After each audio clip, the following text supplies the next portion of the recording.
መሳኪን የቲም ሞዴልና ምስኪኖችን ሞዴል ነው። ቦርዶች አሉ። እንቅስቃሴያቸው ሁላ በቃ የዓላማ ነው። ሁለታውን መሳኪን በቀደም የ218 ዘካ የሚገባቸው የማዕድን ፕሮግራም ሰርተናል። ዘካቸውን ራሱ ለዚህ ማለት ለዚህ ለማህበር ማድረግ ይችላል። ከማንም በላይ ያሳያል። ቆይ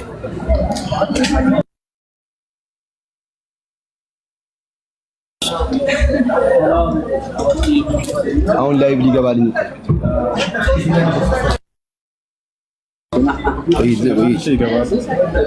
ያለውን ነገር አጠራርገን አስረዳለሁ። ከዛ ስላንተ አስረዳለሁ። እወድሃለሁ፣ ወላሂ እወድሃለሁ።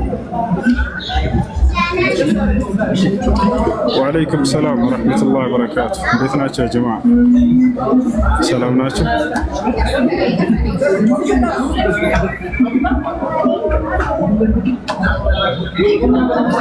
እሺ ሁላችሁም አንዴ ሼር አድርጉት። እሺ ልጆች ታብ ማድረጋችሁን አታቋርጡ።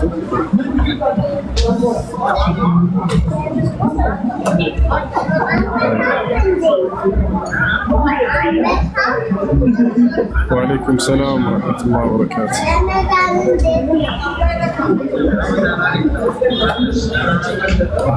ደህና ነኝ አልሐምዱሊላህ።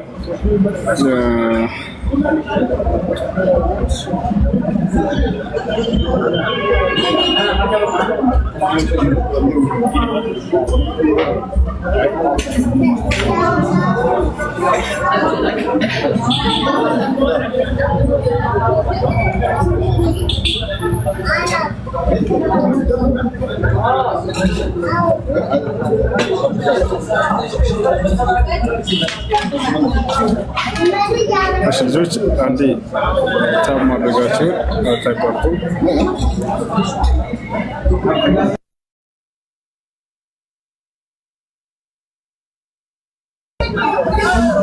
ዛሬ ኢንሻአላህ ከአንድ ትልቅ እንግዳ አስተዋውቃችኋለሁ። የሚነግራችሁ ነገር ይኖራል ኢንሻአላህ። እሱን ትተዋላችሁ።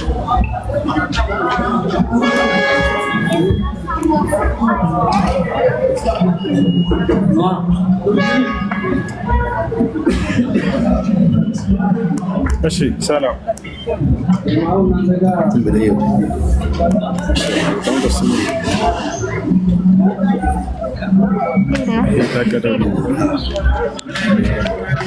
እሺ ሰላም ብያለሁ። እንዴት ነሽ? ጥያቄ መጠየቅ ይቻላል?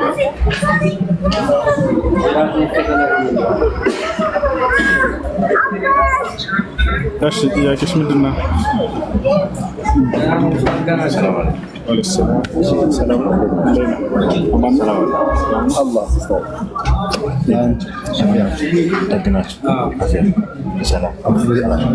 ትወድናለህ? ጠፋንብህ?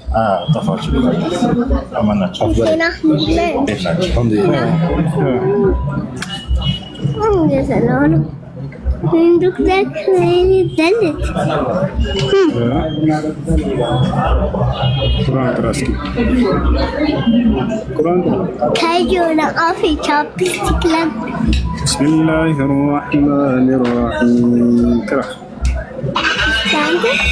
أذكره؟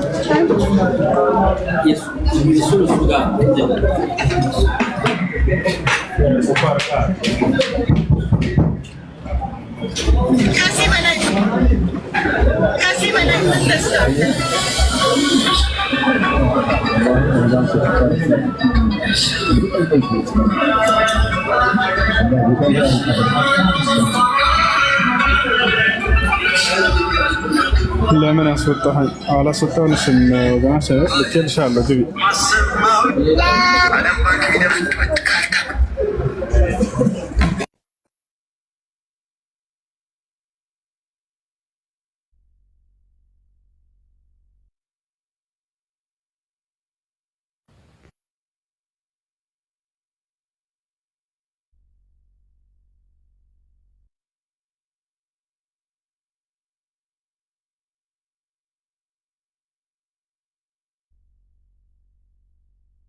እሺ ይኸውልሽ ጥያቄሽ ምንድን ነው? الو تسمعين كلامي؟ يسمعشان؟ ايش ጥያቄሽ ምንድን ነው? ሚያትሽን አንሺው።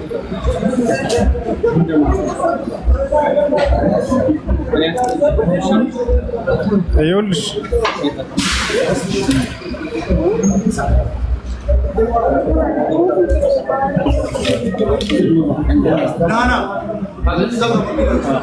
አይሰማም? አውቀህ ነው አይደል?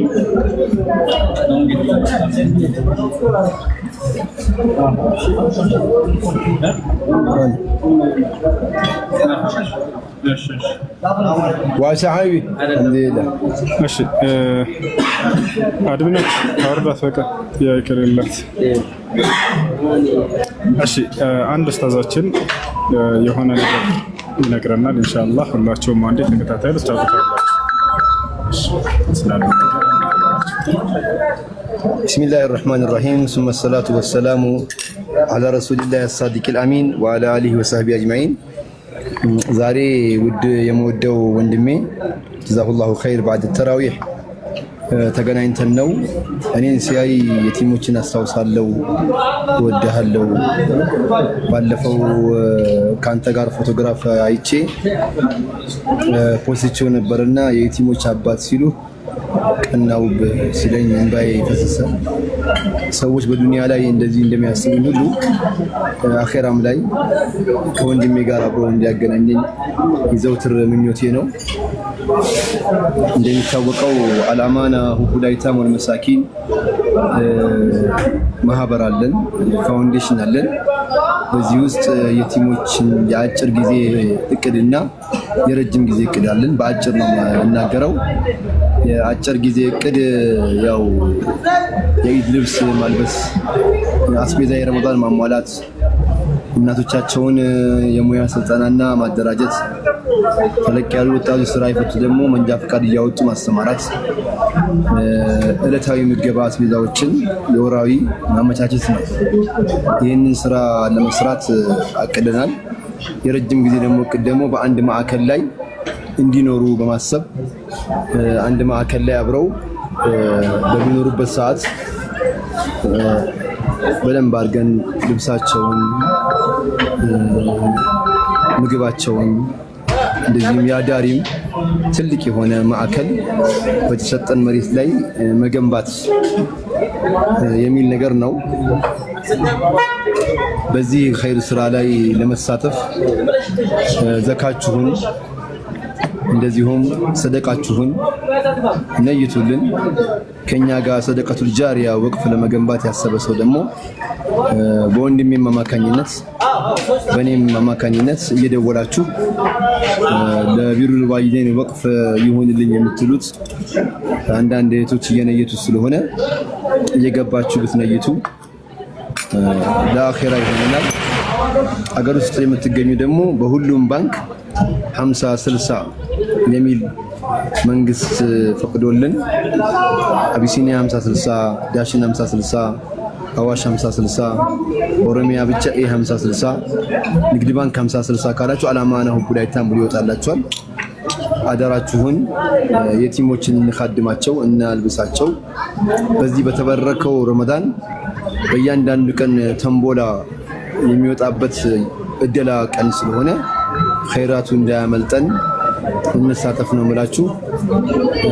ወላሂ በዚሁ አጋጣሚ በወንድሜ ላይ ዱዓ አድርጉለት። ኸይረኛ ወንድም ነው፣ በጣም ወደዋለሁ። ወላሂ በጣም ነው የምወደው ለአላህ ብዬ። ምክንያቱም ለዲን ኢስላም ሰበበል ሂዳያ የሆነ ለብዙ ሰው፣ እኛ ደግሞ በአይታሞች ዙሪያ እየሰራን ያለነውና አብራችሁ አባል ሁኑ፣ ተመዝገቡ። አንዳንድ ሴቶች ያሳዝኑኛል። ወርቃቸውን፣ የጣት ቀለበታቸውን፣ የአንገት ሀብላቸውን እያወጡ ይህን ለኸይር ቦታ ወልሉ ለሚሉም አሉ። እና መሬት ያላችሁ ቤት ያላችሁ እንደዚሁም ደግሞ ንብረት ያላችሁ በአማና ለየቲም ማሳደጊያ ወቅፍ እንዲሆን ስለምንሰማራ ከትንሹ አንስታችሁ እስከ ትልቁ ተሳተፉ ነው የምለው። አላህ ይወደዳችሁ። ሹክራን። መርሐባ። እሺ ያ ጀማዓ ያው እንደሰማችሁት ኡስታዝ ትልቅ እቅድ አድርገዋል። ትልቅ እቅድ አላቸው ለአይታሞች። አሁን በእነሱ ዘንድ እየተዳደሩ ያሉ አይታሞች ጠይቂያቸው ኡስታዝን 1200 እና ከዚያ በላይ አይታሞች እንደሚገኙ ነግረውናል። እነሱም ከአህለል ኸይር እያሰባሰቡ እየጠየቁላቸው ነው የሚያበሏቸው፣ የሚያጠጧቸው እንዲሁም ደግሞ መጠለያ የሚያዘጋጁላቸው። ስለዚህ እነርሱም ለመጠለያ የሚሆን ትልቅ ያቀዱት ይሰራ የታሰበ ቤት አለ። እሱም በመስራት ላይ እንድታግዟቸው ከጎናቸው እንድትቆሙ ጥሪ እናደርጋለን። ነቢያችን ሰለላሁ ዐለይሂ ወሰለም ሐዲስ ላይ አነ ወካፊሉ የቲም ከሃተይን ፊል ጀና ብለዋል። እኔና የአይታሞችን የሚንከባከብ ሰው ልክ እንደነዚህ ወጣቶች እኩል ሆነን ጀነት እንገባለን ብለው ተናግረዋል። መጀመሪያ ጀነት የሚገቡት ነብዩ ሰለላሁ ዐለይሂ ወሰለም ናቸው ከትውልድ ሁሉ። ከዚያ በኋላ አብሯቸው የሚገቡት ደግሞ የቲም ተንከባካቢ ሰዎች ናቸው እና ከነዚያ ለመሆን ጣሩ እንላለን። የእጃቸውን አበርክቶ እንላለን። አሰላሙ አለይኩም ወረሕመቱላሂ ወበረካቱ። ያው ኢንሻአላህ ሌላው ደግሞ ስፖንሰርሺፕ ከፋለተል የቲም የሚባል ደግሞ ፕሮጀክት አለን። አብሽር ከፋለተል የቲም የሚል ለአንድ የቲም ድጎማ ነው። 72000 ብር አመታዊ ወጪ ድጎማ ማለት ነው። ወርሃዊ 6000 ብር የሚለውን ለመሳተፍ የሚፈልገ ሰው ኢንሻአላህ ያገኘን ነው የምለው። በአቅማችሁ ልክ አግዙን፣ ደውሉልን። ወንድሜም ጋር ደውሉና ኸይራት እንስራ ነው የምላችሁ ኢንሻአላህ። ሹክራን። መርሐባ። ሰላም አለይኩም ወራህመቱላሂ ወበረካቱ። ያ ጀማዓ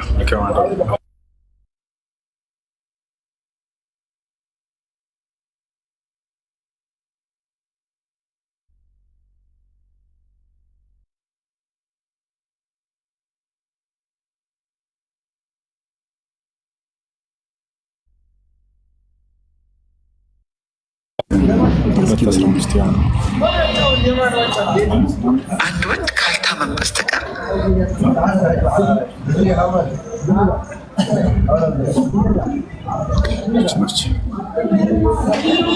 አሁን የገባንበት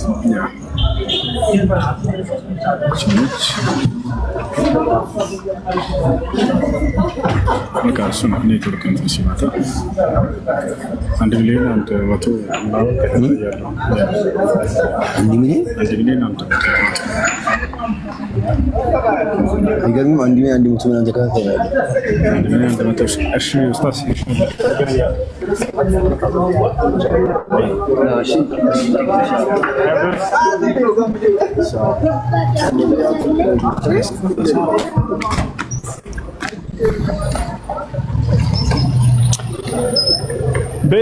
بيت المقدس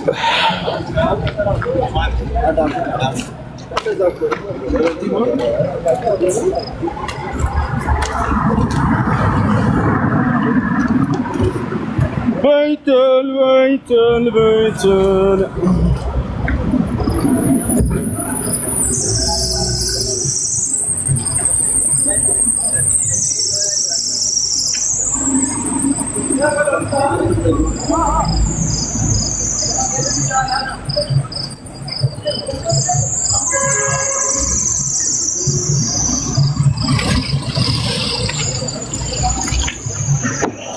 اتقوا الله تعالى يا اخي لم نستقدم انت مولود من هو ولا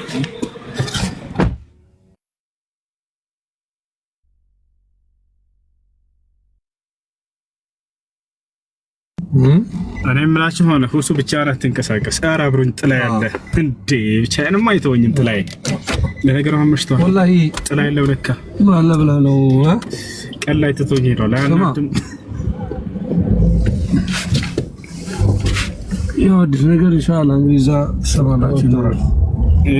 ተራፊቅ ለማ የመጣው ሙሳ ለጉዳይ ነው ወላሂ ተራፊቅ አየው ሌላው ተባለ አሁን የጠራው የመጣው ነው እውነት ፈላጊ ነኝ፣ አንተ ትቀልዳለህ። የሆነ ቻሌንጅ አሰባስበን ቀልድ ታዲያ ፈታወት ምን ችግር አለ? ሸቂት አግቢና ጥያቄዎች ካሉሽ መጠየቅ ትችላለሽ።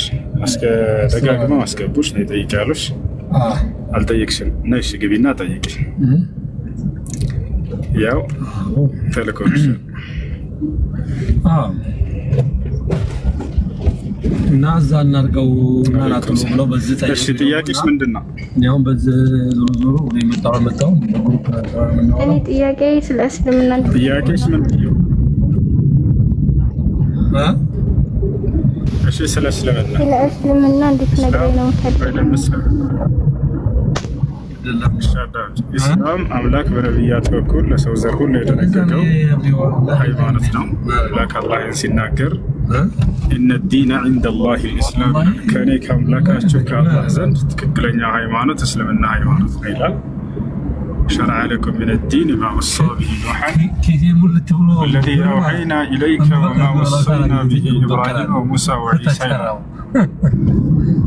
ይህን እስልምና ሃይማኖት እኔ ገርኩላችሁ ከዚህ በፊት ኖህን፣ አብርሃምን፣ ሙሴን፣ መሲሁን አድርባቸው የነበረውን ሃይማኖት እያለ ይናገራል። ይህ ነው ኢስላም። የመጀመሪያው ትእዛዙ ምንድን ነው ከተባለ አንድና ብቸኛ የሆነውን አምላክ አላህን በብቸኝነት ማምለክ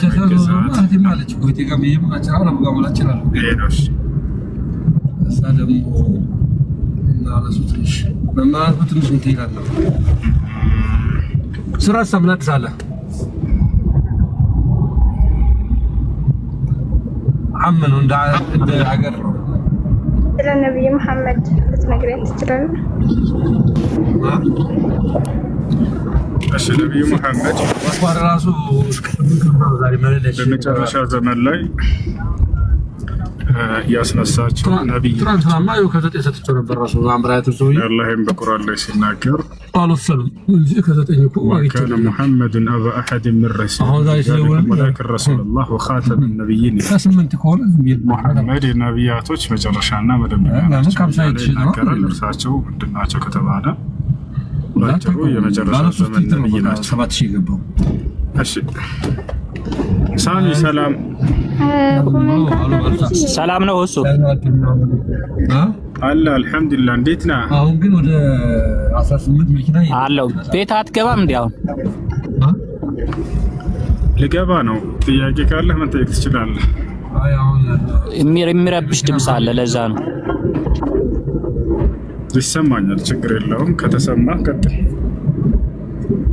ኦኬ፣ እንትን ነው ልጠይቅ የፈለኩት ማለት ነው።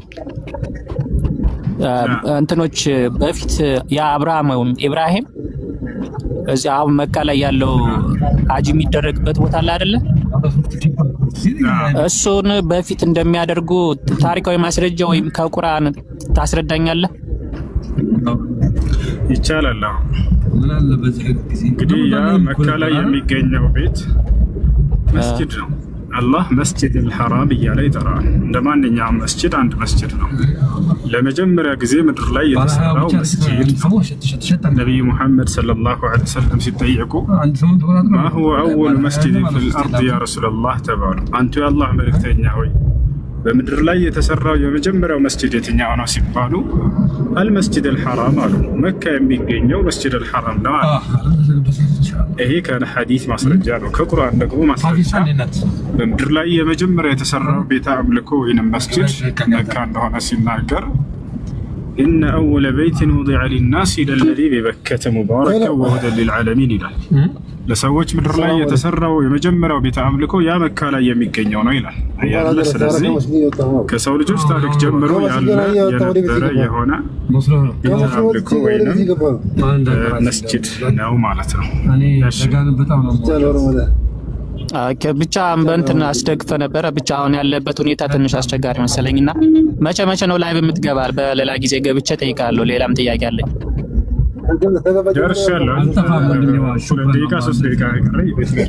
ማስረጃውን አሁን የተናገርኩትን ማየት ፈልገህ ነው? ያሳየው እንትን ፈልገህ ማንበብ ስላለብኝ አነበዋለሁ። መግባት የሚችል ልጅ ካለ ምንጭ እየነገርኳቸው ሶስተኛ ልቃምኩም ኢድ እንጠማለን። إن أول بيت وضع للناس للذي ببكة مباركا بك على درس أنا ديك أسرع كان بتاعك الحمد لله والله سلام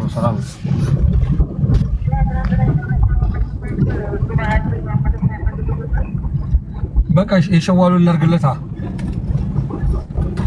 አጠቃላይ 269 ሺህ ብር አጠቃላይ 69 ሺህ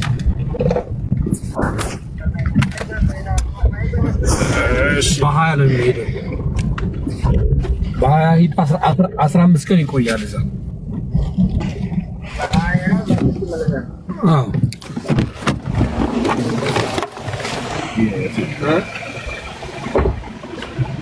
زقات المسجد اللهم دام ناطع ماشي عندي اوتش سيارة ولا زي قبل احنا ما سرجعت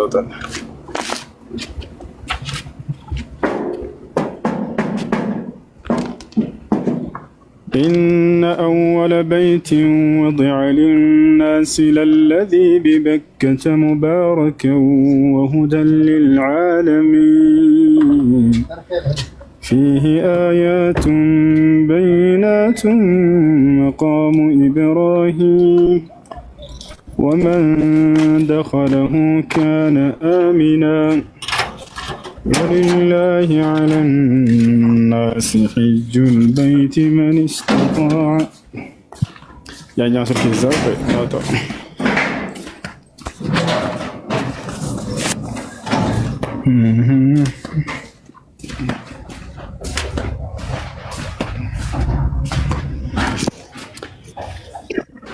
يا سلام يا سلام يا سلام وصلت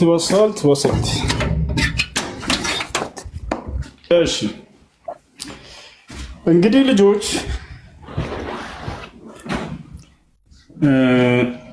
ማስረጃውን ቆይ ላሳያችሁ። ነቢያችን ሰለላሁ ዐለይሂ ወሰለም ሲጠየቁ ጊዜ ምድር ላይ የተሰራው የመጀመሪያው መስጂድ የትኛው ነው ሲባሉ መካ ላይ የሚገኘው መስጂድ አልሐራም ነው አሉ። አላህም ቃል በቃል በቁርአን ላይ የተናገረውን ቆይ ላሳያችሁ። በምድር ላይ መጀመሪያ የተሰራው ቤት ወይንም መስጂድ እሱ ነው። እና ከመሐመድ በኋላ ነው የተሰራ እሱ አይደለም። መጀመሪያ ምድር ላይ መጀመሪያ ለሰዎች የተሰራው በምድር ላይ የተሰራው ቤት አምልኮ ብሎ ይገልጸዋል። የተሰራው የመጀመሪያው እርሱ ነው። ከነ አብርሃምን በፊት ሁላ ነበረ። እሱንም አሳያለሁ። እንዴት ከሰው ልጆች ታሪክ ጋር እሺ፣ እንትን የሆነ ታሪካዊ ነገር ትሰጠኛለህ? ከቁርአን ውጪ የሆነ ታሪካዊ ማስደገፊያ። ኧረ ከገዛ መጽሐፍ እሰጥሃለሁ። መጽሐፍ ቅዱስ ላይ ሁሉ አለ። በቃ ላሳይ። በአብርሃም ጊዜ የተሰራ መስጊድ ብሎ መካ ላይ ያለው መካ ቃል በቃል ነቢያቶች መጽሐፍ ቅዱስ ላይ ወደ መካ ሄዳችሁ ሀጅ አድርጎ ብሏቸዋል እግዚአብሔር። ላሳይ። መካን አሳያለሁ መጽሐፍ ቅዱስ ላይ። እሺ መካን ራሱን ዋና አራት ማለት መስጂዱን በእሱን ሁሉ አሳያለሁ። አይ እሺ ኑ ተመልከቱ። መጽሐፍ ቅዱስ ላይ እንገባለን። እሺ ባይብል ይታያል አይደለ ሳሚ? ያና ከኦሪት ክፈተው፣ ችግር የለውም። ከኦሪት ዘፍጥረት እስከ ራዕይ ድረስ ያለ እዚህ ጋር ኦሪት ዘጸአት ላይ እንግባ። ኦሪት ዘጸአት ምዕራፍ 5 ላይ እንግባ። ምዕራፍ 5 ቁጥር 1 ላይ ስንገባ ምን ይላል? ወደ አማርኛ እንቀይረው። ዘጸአት 5:1 ይታያል ሳሚ? እና እዚህ ጋር አዲስ ዓለም አቀፍ ትርጉም ችግር የለም ሁሉም አንድ አይነት ናቸው። የአማርኛውንም የመጀመሪያውን ከፍቼ ያሳያለሁ። ከዚያም ሙሴና አሮን ወደ ፈርዖን ሄዱና የእስራኤል አምላክ እግዚአብሔር እንዲህ ይላል፣ በምድረ በዳ በዓል ያከብሩልኝ ዘንድ ሕዝቤን ልቀቅ አሉት ይላል። አሁን እዚህ ቦታ ላይ ወዴት ነው ሄዶ የተባሉት? ምን ለማድረግስ ነው ሄዶ የተባሉት የሚለውን እዚህ ሂብሩ የሚለው ላይ እንግባ። በዕብራይስጥ ነው አይደል የተጻፈው? ሳሚ መጽሐፍ ቅዱስ እስኪ እንጨርሰው እንጂ እሱ ነው ወደ ታች አንጨርሰው እኮ ልንጨርሰው ነው ላሳየህ ነው። እሺ ኦሪት ዘጸአት ዕብራይስጥ አልችልም በነገራችን ላይ እኔ ችግር የለውም ወደ አማርኛ እንቀይረዋለን። ያውና ዘጸአት 5:1 ወደ ትይዩ ዕብራይስጥ ይሄድ ይላል አይደል? እሺ 5:1 እሺ እነዚህ ቦታ ላይ ወዴት ነበር ሄዶ የተባሉትና ምንስ ለማድረግ ነበር የሚለውን እዚሁ የትም ሳንሄድ መፍቻ ቦታው ላይ ይፈታልናል። እስኪ እዚህ ጋር ወዴት እንደሆነ እንመልከት። ያው ሐጅ ለማድረግ ይላል ይታያል። ሐጅ ለማድረግ የት ነው ይሄ ሐጅ የሚደረገው? ወረድ እንበል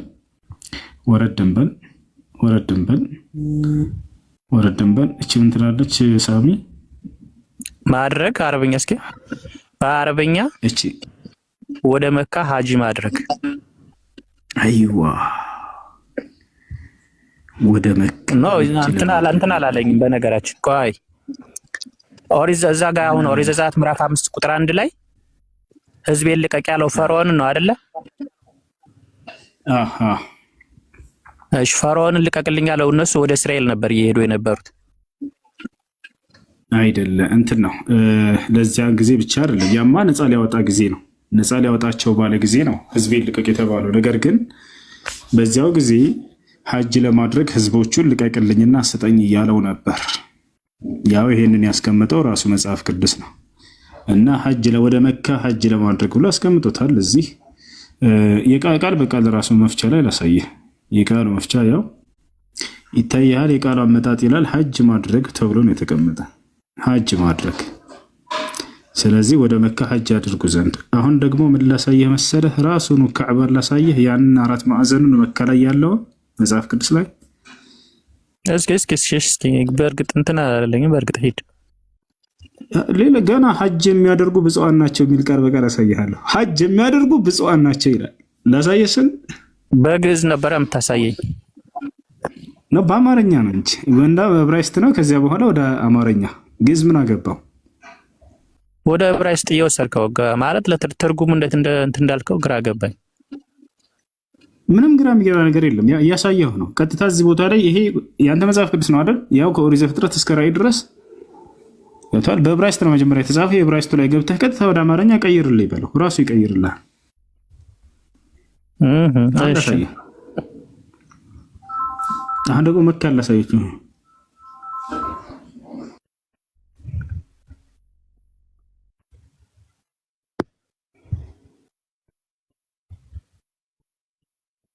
ላሳየህ ሳሚ ነው መጨረሻ። አሁን መካ ላሳየህ ያን 4 ማዕዘኑን ካዕባን መኖሩን ከነቢዩ ሙሐመድ ሰለላሁ ዐለይሂ ወሰለም በፊት አሳየኝ ብለህ ነበር በገዛ መጽሐፍህ ላይ። መካ ላሳየህ ነው። እሺ ስለዚህ የት እንሄዳለን? ኢሳይያስ ላይ እንሄዳለን። ኢሳይያስ ላይ እንሄዳለን።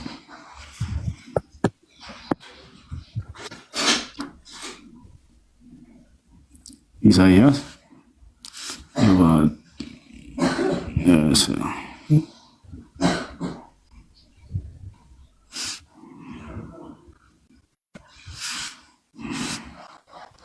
ሰባት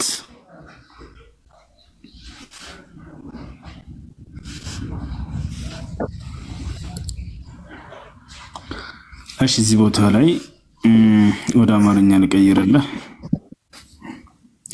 ኢሳይያስ 27:7 ይላል አይደል ሳሚ? እሺ 27:7 እሺ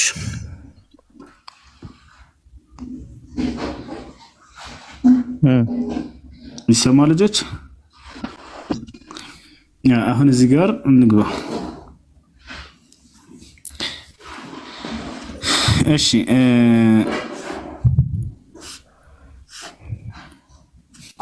እሺ እዚህ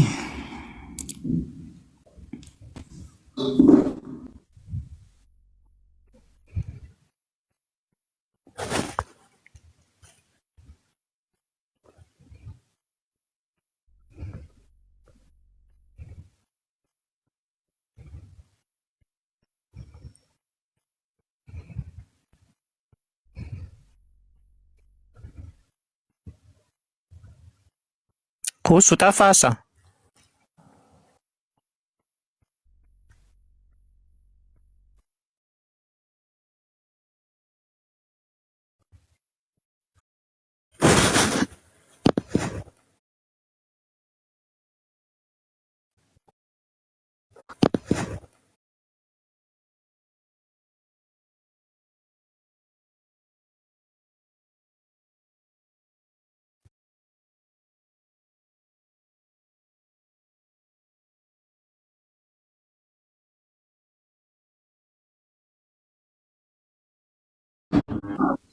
እቺ ኦሪጂናል ወርድ እስኪ ምንድነው? እሷን እንመልከታት ምን እንደሆነች ኮፒ እናድርጋትና ቀጥታ እዚህ ጋር እናስቀምጣት። ምን እንደሆነች ትታያለች። ያ ብራስታካል እሷን ሰርች እናድርጋት። ስናድርጋት ጊዜ ያውና ቆይ ላሳይህ። ይቻትና እቺ ምን ትላለች? ያው ራሱ መካ መጣ። የት ብራስታካል መካያ ካዕባ ይታያል። ስለዚህ ይሄ ቦታ በትንቢት ላይ የተነገረለት ቦታ ነው። እዚህ ቦታ ላይ ምን እንደሆነ ያስቀምጠዋል። እስኪ እዚህ ጋር ዊኪፒዲያ ላይ መጀመሪያ ያመጣኋትን ቃል እዚህ ያስቀምጧታል። እስኪ ወደ አማርኛ እንቀይራት።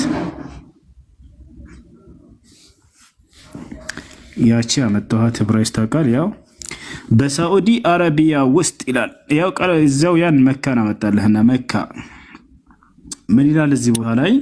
ስልኩን እያንቀሳቀስከው ነው ሜምባ ነው። ችግር የለውም። ያና ምን ይላል? ይህ ጽሁፍ ስለ መካ ከተማ ነው ይላል። ስለ መካ ከተማ ነው በሳዑዲ አረቢያ እያለ ይናገራል እዚህ ቦታ ላይ። ስለዚህ በእስልምና እጅግ ትልቅ ቦታ ያለው እያለ ይናገራል። እና ለማንኛውም ያቺ ቀጥታ ኦሪጂናል ወርዷ አምጥተህ ስታስቀምጣት ጊዜ ይሄንን ይሰጣል። እስኪ ቆይ ዘጋ ያነበብኩት ነበር አንዴ። እና በእስልምና ውስጥ የመጀመሪያው መስጊድ የሆነው ታላቁ መስጊድ መኖሪያ ሲሆን ጥቁር ድንጋይን ጨምሮ ከአባ ይገኛል። በቅርብ ጊዜ 2022 በተደረገው የህዝብ ቆጠራ መሰረት ከተማዋ ሰዎች ይኖርባት ነበር። ይህም ሪከርድ ከሪያድ እና ከጂዳ ቀጥሎ እና ሊሆንሽ በደስክ እና ያው ራሱ ያ እና ይሄን ይመስላል ስለዚህ ከቁርአን ውጭ ራሱ በራሳችሁ በገዛ መጽሐፋችሁ ይሄን ነገር ማጽደቅ የምንችለው ነገር ነው ማለት ነው። እሺ እና ሐጅን የሚያደርጉ ብፁዓን ናቸው ይላል መዝሙረ ዳዊት ላይ። መቼ ነው ሐጅ የምታደርገው ሳሚ? እስኪ አትቀልዳ። እሱ መዝሙረ ዳዊትን እናንም ያውቃለሁ። ላሳየሽ እኮ ቀጥታ ብራይስቱ ላይ ሄደ ወደ አማርኛ ስትቀይረው ጊዜ ምዕራፍ ስንት ነው? ምዕራፍ መዝሙር 86 ቁጥር 5 ላይ ነው። 85 ቁጥር 6 ላይ አካባቢ አውጥቻ ሳያለሁ ሐጅን የሚያደርጉ ብፁዓን ናቸው ይላል። ብፁዕ መሆን ትፈልጋለህ? እሺ አማርኛውን ብቻ ክፈት። አማርኛውንና ግዕዙን ከቻልክ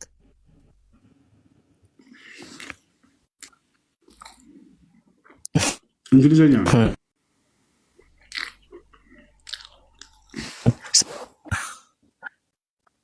እሺ ላሳየህ።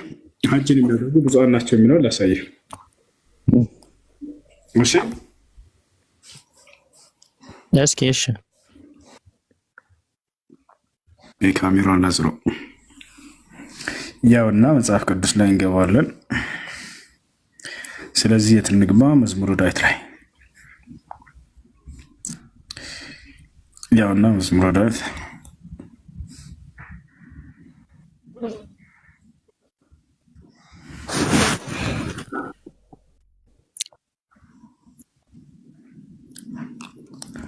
المزامير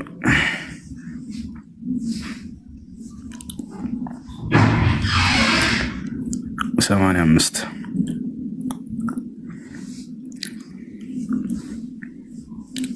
እሺ አማርኛ አድርገው። ችግር የለውም ወደ አማርኛ አልቀይረህና ቁጥር 6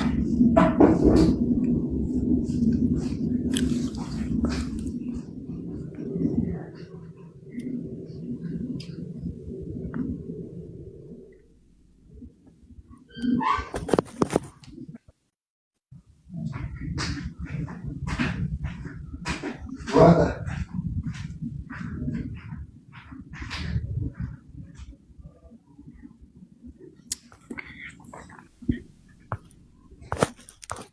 ሐጅ ብሎ ቃል በቃል አስቀምጦታል። ሐጅን የሚያደርጉ ብፁዓን ናቸው ይላል። ልባቸውን በሐጅ ላይ የጣሉ ብፁዓን ናቸው። ሐጅን የሚያደርጉ ብፁዓን ናቸው። በተደጋጋሚ ብዙ ቦታ ላይ ማለት ነው። ይሄን ይመስላል እና ብፁዕ መሆን ከፈለጋችሁ ሐጅ አድርጉ ነው ወደ መካ ሄዳችሁ። ሌላው ተባለ አይደለም እንደዛ አይደለም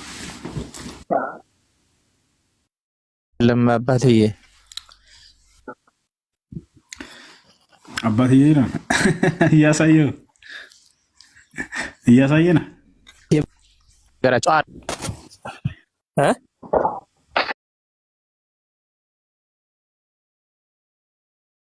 ትቀጥላለህ። እንዳውም ከመጽሐፍ ቅዱስ ይበልጣል። መጽሐፍ ቅዱስ አዲስ ኪዳን ላይ የጳውሎስ ደብዳቤ ነው ያለው፣ የሰዎች ደብዳቤ ነው ያለው። እዚህ ጋር ግን ቅዱስ አባ ጊዮርጊስ ዘጋስጫ በመንፈስ ቅዱስ ተመርተው እየተናገሩ ነው ያሉት። የቤተ ክርስቲያን አባት ናቸው።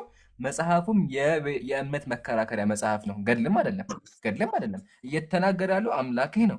ስለዚህ መጽሐፉን መቀበል አለብህ። ለምን? ይሄ የመንፈስ ቅዱስ ቃል። መንፈስ ቅዱስ በአንተ አምላክ ከሆነ እየተናገረ ያለው እሱ ነው እና አንተ ከቅዱስ ጊዮርጊስ አትገናኘ። ቅዱስ አባ ጊዮርጊስ ዘጋስጫ ማለት ታላቅ የቤተ ክርስቲያን ሊቅ ናቸው። አንተ ከነሱ ጋር እኩል አትሆንም። ስለዚህ በመጽሐፍ መሰረት እምነቱን የካደ ካለ በብረት ሰይፍ አንገቱ ይቆረጣል ማለት ነው። እና ለምን አንገት ትቆርጣላችሁ ነው? ያው ሊትራል ስቲል ያው እስካሁንም አንገት የቆረጥን አላየንም። እንደዛ ቢሆን አሁንም ስንቆርጥ ተብሎ ነበረ። ስለዚህ ሌላ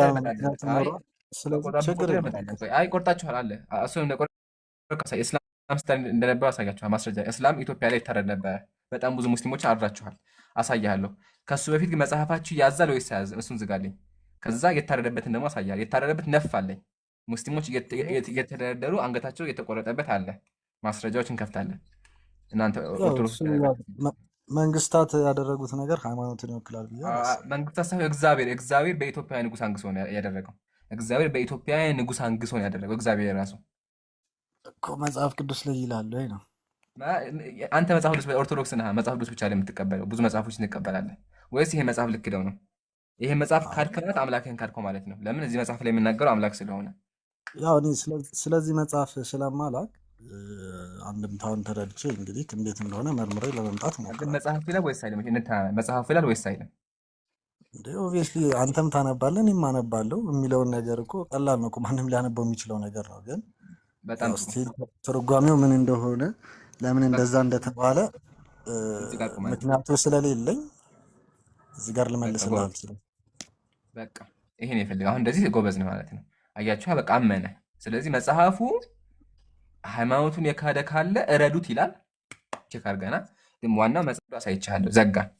አሁን ይሄን ከዘጋው በኋላ ልዑል ኢትዮጵያ ምድር ላይ የእግዚአብሔር ነገስታት እስላሞችን ሲያርዱ እንደነበር ላሳይክ። እስላም እያሉ ያው እስላም አይባልም ሙስሊም የሚባለው ግን እስላም እያሉ እንደሚያርዷቸው ላሳይክ ወይስ ይበቃል? የኢትዮጵያ ነገስታት እኮ አሁንም እንተራረዳለን አይደል? እንደ ያለ ነገር እኮ ነው። በእግዚአብሔር ነው ችግሩ። በእግዚአብሔር አይደለም። እሱ ነው አሁን ፉርሽ የሚያደርገው እሱ ነው። በእግዚአብሔር እንደሆነ ላሳይክ። እንደዚህ አይነት ቶፒክ ላይ ብዙም እንትን ስላልሆንኩኝ ታዲያ የማታውቀውን ነገር ለምን ታወራለህ? ብዙ እውቀት ከሌለ ለምን ታወራለህ? ታወራና መሀል ላይ ስጠይቅህ ማስረጃ እውቀት የለኝም ትለኛለህ። ይሄ ፌር አይደለም። ለማንኛውም የማምንበትን ነው እኮ የነገርኩህ። ቤተክርስቲያን ወይም ኦርቶዶክስ ሃይማኖታችን መጽሐፍ ቅዱስ እንደዚህ አይነት ድርጊቶችን አይደግፍም አይልም። ግን እንደዚህ አይነት ነገሮች ተገኝቶ ካሉ ለምን እንደሆነ ኦብቪየስሊ ምክንያት ይኖራቸዋል። ኦር ሊትራል ሚኒንግ ይሁን አይሁን እሱን አላውቅም አልኩህ እኮ። ለዛ እሱን አረጋግጬ ያው ቃላት ማጣመም ሳይሆን እሱን አንተም ብዬ መርብሬ እመጣለሁ። ችግር የለውም። በጣም ደስ ይላል። ግን አንዴ እዚህ ጋር ላርምህና መጽሐፍ ቅዱስ ግድያን ያዛል። አንተም አትክድም። ብሉይ ኪዳን ላይ እግዚአብሔር ሰዎችን ያሳርድ ነበረ። ወደ እሱ አይመጣም። አሁን ግን አዲስ ኪዳን እኮ አይደል? እኔ በአዲስ ኪዳን ላይ መጽሐፍ ቅዱስ ላይ ረዱ የሚላል የአዲስ ኪዳኑ አምላክና የብሉይ ኪዳን አምላክ ይለያያሉ? የአዲስ ኪዳንና የብሉይ ኪዳን አምላክ ይለያያሉ? አይለያዩም። በቃ ስለዚህ የማይለያዩ ከሆነ እግዚአብሔር አራጅ ነው። እሱን ከጎደ ጎን እናገውን አዲስ ኪዳን ላይ ኢየሱስ ክርስቶስ ነው እግዚአብሔር የተቀየረ ስለሆነ እግዚአብሔርና ኢየሱስ ክርስቶስ ይለያያሉ ማለት ነው። እግዚአብሔር ኢየሱስ እግዚአብሔር አይደለም ያከኝ ያለ ከሆነ እሺ በቃ እግዚአብሔር ነው እንጂ እንደዛ ማለት ሲያሳርድ የነበረው እሱ ነው። ኢየሱስ ሲያሳርድ የነበረው ኢየሱስ ነው ማለት ነው። ኢየሱስ እግዚአብሔር ከሆነ ያሳረደው ኢየሱስ ነው። አሁን እሱም ወደ ጎን አድርገን እሱ የብሉይ ኪዳን ህግጋት ነው። በቃ ችግር የለም እንቶ አዲስ ኪዳን ላይ ግን ግን እንደዛ አዲስ የለም። ኪዳን ላይ አለ። ለምን ኢትዮጵያ ላይ ራሱ አለ ሀቢቢ። ኢትዮጵያ ላይ የኢትዮጵያ ነገስታት እግዚአብሔር አንግሷቸው ሙስሊሞችን አርደዋል። ያልኩህ ማስረጃ ያቀርበልህ ከገዛ መጽሐፍ ቅዱስ ላይ አዲስ ኪዳን ላይ እንደዛ አይነት ትእዛዝ አንዴ ልውልይ። አንተ መጀመሪያ ኦርቶዶክስ ነህ። ኦርቶዶክስ በመጽሐፍ ቅዱስ ብቻ ወይም ጴንጤ ሆኑና መጽሐፊን ክጃለሁ በል አንደኛ። ሁለተኛ ደግሞ የኢትዮጵያ ታሪክ ያለው መጽሐፍ ቅዱስ ላይ ሳይሆን የታሪክ መጽሐፎች ነው። ስለዚህ ከታሪክ መጽሐፎች ከፍቼ ኢትዮጵያ ላይ እስላሞችን እስላም እያላችሁ ስታርዱ እንደነበር ላሳይ። የሚገርመው ነገር ደግሞ ታሪኩ እኮ አለ፣ ታሪኩ አለ፣ ግን ጀስቲፋይ እኮ አላደረግኩትም። ልክ ነው አላልኩም እኮ እንደማለት። ዋናው ታሪኩ አለ። እስላም ታርዷል። እስላም እያላችሁ አርዳችኋል። እስላም እያላችሁ አርዳችኋል። እስላምም ታርዷል፣ ክርስቲያንም ታርዷል። ይሄ እዚህ ጋር እንቁምና ኢትዮጵያ ላይ ሙስሊሞች ክርስቲያን ያረዱበት ማስረጃ አምጣ። እኛ ደግሞ ክርስቲያኖች ሙስሊሞች ያረዱበት እናቀርባለን። አንተ አቅርብ፣ እኛ የምናቀርብ ማስረጃ። ያው ይሄ አንተ የምታውቀው ሀቅ ነው፣ ማንም የሚያውቀው ሀቅ ስለሆነ ለዲስከሽን ደስ የማይል ስለሆነ ወንጌል ላይ ስለ እግዚአብሔር ቃል ላይ ብናወራ ጥሩ ነው። እኔ እንደዚህ ብዬ ማስረጃ አላመጣም። ወንጌል እኮ ስማ ስለዚህ አይነት ነገር እያወራህ ጥላቻን ማስፋፋት ሳይሆን የእግዚአብሔርን ቃል ማንበብ ይመስለኛል። ነገስታት የፈጸሙት ጥፋት፣ ነገስታት ያደረጉት ጥፋት ሰዎች የለም እኮ ያልኩ ነው። በመጽሐፍ ቅዱስ የለም። ላሳይካ እንደሚታል ግስት ወገናችን አያቸው። ሎጂኩ ምንድን ነው? መጽሐፍ ቅዱስ ላይ ስለ ኢትዮጵያ እንዲወራ አሁን የተፈጸመው መጽሐፍ ቅዱስ ሲወራ አላልኩም። ቃል አታጣማ። እሺ ላውራና ታወራለህ። ለምን ትረበሻለህ? ልውል አንድ ረጋ በስ እንደ ትልቅ ሰው እንዳወራ እባክህ አዳምጠኝ ሳወራ። እሺ አመሰግናለሁ። አዳምጠኝ። መጽሐፍ ቅዱስ የተጻፈው ከ2000 ዓመት በፊት ነው። ሙስሊሞች ደግሞ የታረዱት አሁን ኢትዮጵያ ላይ በቅርቡ በ500 ዓመት በፊት ነው። ስለዚህ አትቀላቀልልህ። ሲቀጥል የኢትዮጵያ ታሪክ መጽሐፍ ቅዱስ ውስጥ አይገባም ነው። አሁን ግን የማሳይ ከታሪክ መጽሐፎቻችሁ ኢትዮጵያ ላይ ስታርዱ እንደ ሙስሊሞች ስታርዱ ነበር አሳይካለሁ። መጽሐፍ ላይ ታሪክ ላይ አለ። አንተ ደግሞ ኦርቶዶክስ ስለሆን ግዴታ ታሪኩን መቀበል አለብህ ነው ማስረጃዬ። ዳግማዊ ሚኒሊክ መጽሐፉን ይኸው አልጨረስኩም። ታሪክ ሚዩት ካነሳ በቃ ክርክር ነው የፈለግከው ማለት ነው። ያው አፈወርቅ ገብረ ኢየሱስ ዘብሔረ ዘጌ ዳግማዊ ሚኒሊክ ንጉሠ ነገሥት ኢትዮጵያ ዘኢትዮጵያ ናቸው። የኢትዮጵያ ንጉሥ ዳግማዊ ሚኒሊክ ማለት ነው። ተመልከቱ፣ እንደዚህ ይላል። በስመ አብ ካለ በኋላ በአማን ወልድ ካለ በኋላ ለሰለሞን ወልደ ዳዊት አለ። ለዳዊት ልጅ ሰለሞን አለ። የማን ልጅ? የዳዊት ልጅ ካለ ተመልከቱ። ወይ ግሩም ግሩም ነው የግሩም ሚኒሊክ ትበል እንዲህ እናት ስምን መልአክ ነው የሚያወጣው ካለ በኋላ ሚኒሊክ ማለት የሰለሞን ልጅ የዳዊት የልጅ ልጅ በመሆን አያስደንቅምን? ሚኒሊክ ማለት እግዚአብሔር ሚኒሊክ ማለት ነው አለ። እግዚአብሔር ይኸው ሚኒሊክን ላከ። ልውል ሚኒሊክን የላከው ማን ነው? አረ ኢምራን እባክህ እንደዚህ አይነት ነገር አንስተህ እንደ ቀልድ ነው እንደ ኢንተርቴንመንት ነው እየሰማለሁ። እኮ መልሱን እኮ ነገርኩህ እኮ ነገስታት አርገዋል። ያነገሳቸው እግዚአብሔር ነው። ያነገሳቸው እግዚአብሔር ነው። እግዚአብሔር ያነገሳቸው እግዚአብሔር ላካቸው። እግዚአብሔር ላከ። እግዚአብሔር ሚኒሊክ እሺ አይኔ ነው ንገረኝ ኢምሮ አንዴ ትሰማኛለህ? እንደዛ አይነት ታሪክ አለ ይኖራል። ነገር ግን በሃይማኖት አውዝ ቢላ አንድ ከጎን የሆነ እንትን ድምፅ አለ። ፕሊስ ተው ድምፁን አጥፋ። እሺ አሁን ወደዚህ እንመለስ። በደንብ አዳምጠኝ። እግዚአብሔር ይሄው ሚኒሊክ ላከ ነው የሚለው። ስለዚህ የላካቸው ማን ነው? እግዚአብሔር ነው የላካቸው። ሚኒሊክን እግዚአብሔር ነው የላከው። ያው እግዚአብሔር ሚኒሊክ ማለት ነው። ላከህ ማለት አነገሰ ማለት አይደለም ማለት ላከ ማለት አነገሰ ማለት አይደለም። ታዲያ ምንድን ነው? መንገስማ እነ ቴዎድሮስ እነ ዮሐንስ እነ ተክለ ጊዮርጊስ ሌላውን ሁሉ ነግሰዋል። ግን ተመከቱ፣ ዳግማዊ ሚኒሊክስ እግዚአብሔር መርጦ ሂድ፣ ኢትዮጵያ ተጎድታለች፣ የኢትዮጵያ ሰው አልቅሷል፣ በህዝብ ድንቁርና በስቷልና ሂድ ኢትዮጵያን አይዞሽ በላት፣ የድሃውን እንባ አድርቅለት፣ ድንቁርና ጨለማን እውቀት ብርሃን ለውጥ ብሎ ላከው ይላልና ስለዚህ እግዚአብሔር እንደ ነብይ የላከው ሚኒሊክ ነው። ስለዚህ ሚኒሊክ ንጉስ ብቻ ሳይሆን እግዚአብሔር የመረጠው የእግዚአብሔር እንደ ነብይ የሚቆጠር ነው። ለምን? እግዚአብሔር ቃል ሰጥቶ የላከው ነው። አሁን ይህን ሰውዬ ምን አደረገ ስንል ላሳይክ ያደረገውን ለበዓል አልደረሰም። ተመልከት፣ እንደዚህ ይላል። ያደርጌ መያዝ አለ ምዕራፍ 7 ላይ ያደርጌ መያዝ የምስራችሁ እንጦጦ በደረሰ ጊዜ ድሉ መቼም የልደት ዕለት ነበርና እቴጌ ጣይቱ እንዲህ ብላ ገጠመች። እንግዲህ የእሱ ሚስት ማለት ምን አለች? ሰማኸኝ? ለኢየሱስ ልደት አገራቸው ስላልደረሱ ምን አደረጉ? እስላም አርደዋሉ የሸዋው ንጉስ። ስለዚህ የኢየሱስ ልደት አላከበርኩለትም፣ የአምላኬ ልደት አልተከበረልኝም በማለት ለዚህ ኃጢአት ማስተሰሪያ ሙስሊሞች እንደ በግ ታርደዋል ነው። ይሄ መጽሐፍ ነው። መቀበል ቢከብድህም ቤተክርስቲያኗ ጽፋ ያወጣችው ታሪኳና መጽሐፍቷ ነው። አይ ሚኒሊክ ንጉስ ነው ደግሞ እንዳትለኝ፣ አሳይቻለሁ። ያነገሰው እግዚአብሔር ነው። ስለዚህ ጨርሻለሁኝ። ወንድሞች ካላችሁ ተረከቡኝ። ይቅርታ ሰዓቱን አረዘምኩት። አታውራ አንዴ ላስረክብህ። ይህ እኮ የመጽሐፍ ቅዱስ ታሪክ ነው አልክ አይደለ? በዛን ሰዓት የነበረ አንዴ ልውል ታወራለህ። አንዴ መጽሐፍ ቅዱስ አለ የቤተክርስቲያን ታሪክ ነው። አንዴ ቆይ። ሳላህ ወይም ይብሩ አላችሁ? እኔ ያለው ግን ቆይ ሳላህ ይቅደምልኝ፣ ትንሽ ኔትወርክ ይስተካከል። እሺ አይ ሀቢቢ አለ።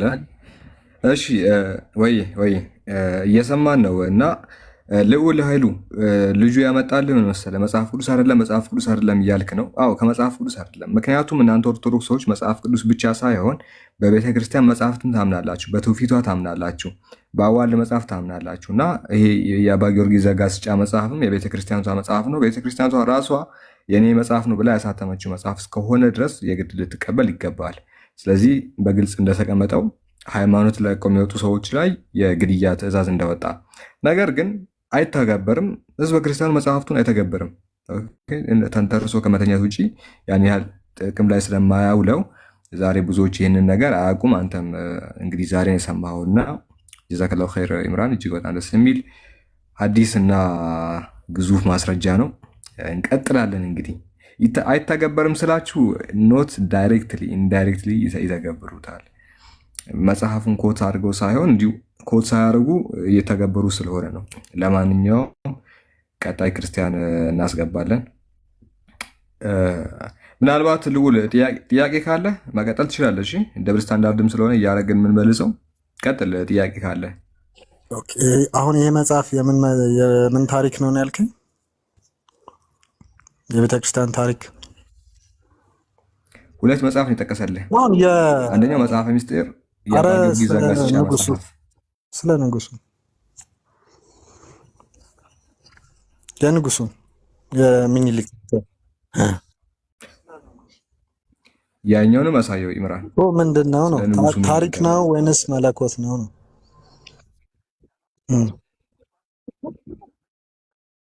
ታሪክ ነው ታሪክ ነው። ማንም ክርስቲያን ያንን አይቀበልም እያልኩ ቤተክርስቲያን የጻፈችው ታሪኩን ጨቡዴ ምን አድርጉ? ቆይ ቀዳንጣሉን ታሪክ በዛን ጊዜ የነበረ ታሪክ ውሸት ነው። ቆይ አንዴ ታሪክ ውሸት ነው እንዴ? እኔ መች ውሸት ነው አልኩኝ? እሺ እውነት ከሆነ ሙስሊም ትቀበላለህ? ውሸትም ይሁን እውነትም ይሁን የነገስታት ታሪክ ነው። በምን ግን ነገስታት ብቻ ደግሞ ነገስታቱ ደግሞ ልክ አይደሉም። እግዚአብሔር ነው ያነገሳቸው። ያው እግዚአብሔር ሚኒሊክ ላከ። ያው እዚህ ጋር ደግሞ የኢትዮጵያ ሰው አንዴ አቀንተኛ ነኝ ደግሞ አልቀበልም። እንደዚህ ከሆነ አልቀበልም። በቃ ሳጥሩ እንደሱ ካደው በቃ እንደዛ ካደው ሃይማኖትን ካርኩኝ ማለት አልቀበልም ካልክ በቃ ጨርሻለሁ። ሰላም በሃይማኖት ስም የሚገል ቤተክርስቲያን ጽፋ አስቀምጣለች። አንተ ባትቀበለውም ቤተክርስቲያኗ አሁን ድረስ ቋንቋ እንዴት ነው እንትን ማለት ነው እንደያዝከው በቃ ልዑል መልሰሃል ማለት የኔን ሀሳብ በአንተ እየጠመዘዝክ ነው እንደምታወራው። ተመልሷል እኮ አሁን መልሰለታል። አልቀበለውም ትልቅ መልስ ነው። መጽሐፍ አልቀበለውም ይቻላል፣ መካድ ይቻላል። እኛ የምናመጣቸው ማቴሪያሎች ታሪክ ነው እንጂ በዛን ጊዜ ይመስለኛል ንጉስ ሃይማኖታዊ ንጉስ ከመጽሐፍ ቅዱስ ላምጣልህ ልዑል፣ ከመጽሐፍ ቅዱስ ላምጣልህ። አዲስ ኪዳን ላይ ይሄን ከሚበልጠው ብሉይ ኪዳን ላይ የአንተ አምላክ ለምንድን ነው ሰው የሚያሳርደው? አዲስ ኪዳን ላይ እኮ አልኩህ። የብሉይ ኪዳን ሕግጋት ሌላ ነው፣ የአዲስ ኪዳን ሌላ ነው። የብሉይ ኪዳን ሕግ ነው አይደል? የበፊት የነበሩ የዘመን ያ አምላክ ጨካኝ አምላክ ነው ወይ? ያ አምላክ ጨካኝ አምላክ ነው ወይ? ስቲል እኮ የመለስኩልህ ነው ወንድም ሳራ። ያ አምላክ ጨካኝ አምላክ ነው። ብሉይ ኪዳን አዲስ ኪዳን ላይ አምጣልኝ። የብሉይ ኪዳኑ አምላክ የማን አምላክ ነው? በክርስቶስ ተሻረ እኮ የብሉይ ኪዳን ሕግ እኮ በክርስቶስ እኮ ተሽሯል። ስለ ሕግ ሳይሆን ስለተገደሉ ሕፃናት ነው የማወራው እኮ። ተሻረ ነው እያልኩ ያለሁት። ምንድን ነው የሚሻረው? የተፈጸመ ነገር ነው። ብሉይ ኪዳን ላይ የተጨፈጨፉ ሕፃናት አሉ። እኮኛ የአዲስ ኪዳን ዘመን ሰዎች ህፃናትን እየመረስክ አይደለም ነው። የአዲስ ኪዳን ዘመን ሰዎች ነው። ያኔ ባልነበርኩበት ዘመን ያንተ አምላክ ብሉይ ኪዳን ላይ ሰዎችን ጨፍጭፎ ቆይ ምን መሰለህ ተሽሯል ስትል ልዑል ተሽሯል የሚባለው ህግ ነው። የማመጣልህ ታሪክ ነው። ይለያያል። ይኸውልህ የተፈጸመ ነገር ተፈጸመ፣ ታሪክ ሆኖ ያልፋል። ህግ አይደለም ያመጣውልህ። ያኔ አምላክ በብሉይ ኪዳን ህፃናትን ለምን ጨፈጨፋቸው? ተሽሯል አይደለም፣ ህግ አይደለማ፣ ታሪክ ተፈጽሞ አልፈዋል። ስለዚህ ጀስቲፋይ አድርግልኝ። የፍቅር አምላክ የሆነው ህፃናትን የሚወድ ሩህሩህ አምላክ እንዴት ህፃን ልጅን ያሳርዳል? ልዑል ቨርሱን ስጠኝ፣ ጥቅሱን ስጠኝ። ለምን እንደሆነ ኦልሬዲ አላቅም። አሁን የምትነግረኝን ታሪክ ስለማላቅ አለ ካልከኝ ጥቅሱን ስጠኝ፣ አሳየኝ። መቶ ልስጥህና አንድ ለሀሳብ ብለህ ፖይንትክን ለማሳየት የመጣውን ጥቅስ ንገረኝና እሱ ላይ ተዘጋጅቼልህ እመጣለሁ። ጠይቄ እመጣለሁ። አንድ ጥቅስ መቶንም ብትደረድረው ችግር አንድ አሪፍ የምትለውን ማለት ነው። አንድ ልስጥህ። ሁሉም ያው ነው። አሪፍ ምናምን የሚባል ነገር የለም። ይሄ ሁሉ ያው ለእናንተ ለምሳሌ አሁን እዚህ ጋር 500,000 ሰዎችን አስገድለዋል። እዚህ ጋር ደግሞ 185,000 ሰዎችን አስገድለዋል። እዚህ ጋር ደግሞ 120,000 ሰዎችን አስገድለዋል። በድምር ሁሉንም ከቆጠርን 900,000 ምናምን ሰዎችን አስገድለዋል። ህፃናቱን ላምጣለህ ዘመን እኮ ሁሉም ጠፍቷል እኮ አይደል? ሜርሲፉል ጋድ በብሉይ ኪዳን ምን እንደሚሰራ እንደዚህ መጽሐፈ ሳሙኤል ምዕራፍ 15 ቁጥር 1 መጽሐፈ ሳሙኤል ምዕራፍ 15 ቁጥር 1 ከላይ ጀምሬ ላንብብልህ። ልዑል ሳኦል በአማሌቃውያን ላይ ያደረገው ጦርነት ይላል። ሳሙኤል ሳኦልን እንዲህ አለው፣ በህዝቡ በእስራኤል ላይ ቀብቼ እንዳነግስ እግዚአብሔር የላከኝ እኔ ነኝ። አሁንም ሁሉን የሚችል እግዚአብሔር የሚለውን ስማ። ሁሉን የሚችል እግዚአብሔር የሚለውን ስማ። አንተም ስማ ልዑል። እስራኤላውያን ከግብፅ በወጡ ጊዜ አማሌቃውያን በመንገድ ላይ የተቃወሙ አስቸግሯቸው ስለነበረ የሰራዊት ጌታ እግዚአብሔር አማሌቃውያንን ለመቅጣት ወስነዋል። ሄደህ በአማሌቃውያን ላይ አደጋ በመጣል ያላቸውን ሁሉ ደምስስ፣ ከእነርሱ ምንም አታስቀር። ወንዶችን፣ ሴቶችን፣ ልጆችን፣ ህፃናትን፣ ከብቶችን፣ በጎችን፣ ግመሎችን፣ አህያዎችን ሁሉ ሸክሽክ። ምኖችን? ሴቶችን፣ ህፃናትን ግደል ነው። አህያዎችን፣ ግመሎችን፣ ከብቶችን ሁሉንም ግደል ይላል። ያው ሸክሽክ ነው። ኦብቪየስሊ እንዴት ህፃናት ይገደላሉ? በምክንያት ነው ግደል ያለው። አንተ አታረገውም። እስራኤል ከግብፅ ሲወጡ አማሌቅ በመንገድ ላይ እኮ ሳይሆን ቁጥር አንድ ላይ ምክንያቱ ተቀምጧል። ምን መሰለህ? ኢሎጂካል ነው ጥያቄው። አማሌቃውያን የሚባሉ ህዝቦች ነበሩ። ጥንት ዘመን የግብፅ ሰዎች በባርነት ስር ወድቀው እስራኤላውያን ማለት ነው።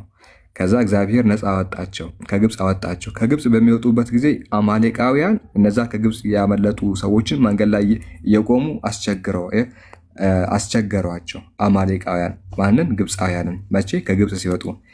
አማሌቃውያን ግብፆችን ስላስቸገሩ፣ ከግብፅ የወጡ እስራኤላውያን ስላስቸገሩ የአማሌቅ ህፃናት ሁሉም እንዳለ መሸክሸክ አለባቸው ተብሏል። አማሌቃውያን ለምንድን ነው የሚያስቸግሩት? የእስራኤልን ህዝቦች ለምንድን ነው የሚያስቸግሯቸው? እነሱን ጠይቃቸው ለምን እንዳስቸገሯቸው። እነሱ ናቸው የሚያውቁት። አንተም አመጣልኝ አይደለ? አንድ ኮንቴክስት ይዘህ ሳይሆን መደምደም አለበት። ፉል ስቶሪ ነው። ትላልቅ ሰዎች እሺ ጦርነት ምናምን ይባላል። ምን መሰለህ ልዑል፣ ትልቅ ሰው ከፕሮፋይል እንደምረዳው ትላልቅ ሰዎች በጦርነት ቢሸካሸኩ ዳት ኖርማል። ትላልቅ ሰዎች በጦርነት ቢመታቱ ምናምን ችግር የለውም። ኦኬ፣ ህፃን ልጅን አንተ እንዴት ትገላለህ በሰይፍ? አምላክ እንዴት ያዛል? ትላልቅ ሰዎች ይሁን ትልቅ ለትልቅ ይሁን፣ ግን ህፃን ልጅን በሰይፍ ትገላለህ? አህያ ምን አረገ? እሺ አህያ ምንም በማያውቀው ፉል ታሪኩን አላወቅኩም። ትእዛዙ ላይ አይደለ ፊክሴትድ ሆንከ? ትእዛዙ ላይ ፊክሴትድ ሆንከ አይደለ? መግደሉ ላይ ፊክሴትድ የሆንከው እንጂ አይጨንቅም? ህፃን ልጅ እናቱ ላይ ኦፍ ኮርስ እንደ እንኳን ህፃን ልጅ አይደለም ማንም ሰው ሲገደል ይጨንቃል። ህፃን ልጅ ትገላለህ አንተ? ኧረ አልገልም። አንተ ህፃን ልጅ ሲገደል እንደው አምላክ ተናግሮ አይደለም ዝም ብሎ ሰው ቢናገር እንኳን አይጨንቅም? አጠገብ ህፃን ልጅ አለች ባይዘው አይደለ ልውል አጠገብ ድምፅ እየሰማ ነው ህፃን ልጅ አለች። እሷን እግዚአብሔር አዞ ሄደ ስታርድ ምናምን ያው አያሰቀጥጥም? አጠገብ ያለችው ህፃን እግዚአብሔር ካዘዘማ ለምን አታደርገውም? አብርሃምስ ልጁን ይስሐቅን ለእርድ አቅርቦት ይለ እንዴ በእግዚአብሔር ትእዛዝ። ስለዚህ አጥፍተሃል ብለህ ስታርደው ነው የምልህ። አጥፍተሃል ብለህ ስታርደው አይደለም በአምላክ ትእዛዝ እኮ ነው እያልከኛለሁ። አምላክ ካዘዘ ለምን አታደርገው? ልጅህን ሰጠህ ከሱ ልጅህን የሚወስደው እሱ። ስለዚህ ለምን አታደርገውም? አምላክ ካለ እዚህ ጋር ጦርነት ላይ ሁለት ቡድኖች ሲጣሉ ልዑል ሁለት ቡድኖች ሲጣሉ እስራኤላውያንና አማሌቃውያን እኮ ለዛ እኮ ነው አማሌቃውያን እስራኤላውያን ተጣሉ። ከዛ በኋላ እግዚአብሔር ደግሞ ህፃናቶቻቸውንም ጭምር እረዳለ ህፃናቶቻቸውንም ጭምር እረዳለ። ትላልቅ ሰዎች ጥፋት አጥፍተዋል እናምናለን፣ እንተማመናለን። ህፃናቱ ምን አጥፍቶ ነው የሚገደሉት?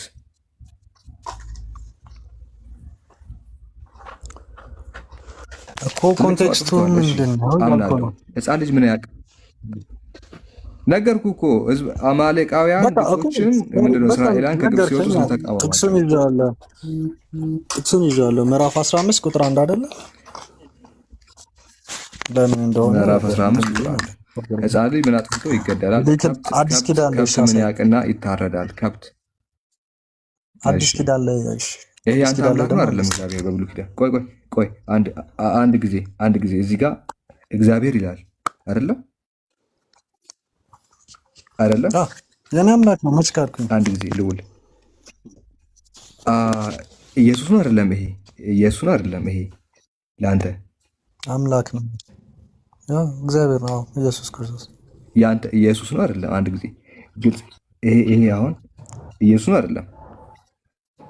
አው እኮ አልኩህ። ሳላ ስንት ነው የምጠይቀኝ? ነው አይደለም? ነው እኮ አልኩህ። ኢየሱስ ነው አይደለም? አንዴ አልሰማሁም።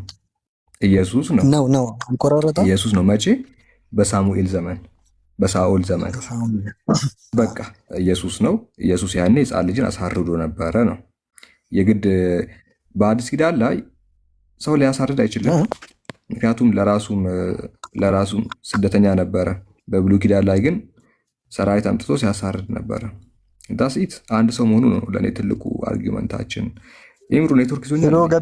ገደሏቸው ከዛ በዚህ ታሪክ ጨፈጨፏቸው፣ ገሏቸዋል። ስለዚህ አብርሃም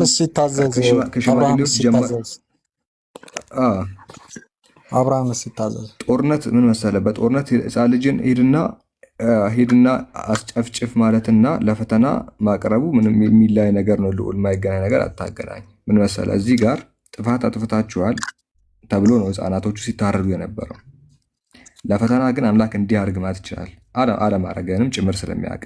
እዚህ ጋር ግን ህፃናቱ ላይ ያንን የጅምላ ጭፍጨፋ ሲወስዱ እናያለን። ስለዚህ እንደው ብታጠና ይሻልም፣ ዝም ብሎ ማይገናኝ አናሎጂ ከምታስቀምጥ እኮ አንድ ጥቅስ ስጠኝ እኮ ያልኩህ ለዛ ነው። ስለዚህ እንመለስበታለን፣ ችግር የለም። ለምን እንደዛ እንደተባለ ሲጀመር ጦርነት ሲባል በዛ ጊዜ በዛ ዘመን የነበረው ጦርነት መንፈሳዊ ጦርነት ነውና ትንሽ ጭምጭምታው ስላለኝ ነው። እሱ ላይ አጠናክሬ እመጣለሁ። ምን በዛ ሰዓት እስራኤሎችንም ለማጥፋት መንፈሳዊ መለኮታዊ ጦርነት ነው። የሰይፍ ጦርነት አይደለም ማለት ነው። የሰይፍ አይደለም። ኦፍ ኮርስ የሰይፍ ነው። የሰይፍ ነው። ነገር ግን ዋናው ምክንያቱ ግን ከጀርባ ሌላ አለ። ችግር የለውም። ምን የማውቀው ነገር አለ። እሱ ላይ አጠናክራውን እንዲህ መረጃ መስጠት ስለማልችል እዛ ላጠናክር እመጣለሁ። በቃ ዘጋን እኮ እዚህ ጋር ዘጋን እኮ። ልጆች ተገደሉ። ጦርነት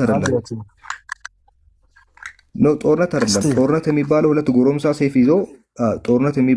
ጎረምሳ ሰይፍ ይዞ በሰይፍ ሲማዘዝ ነው።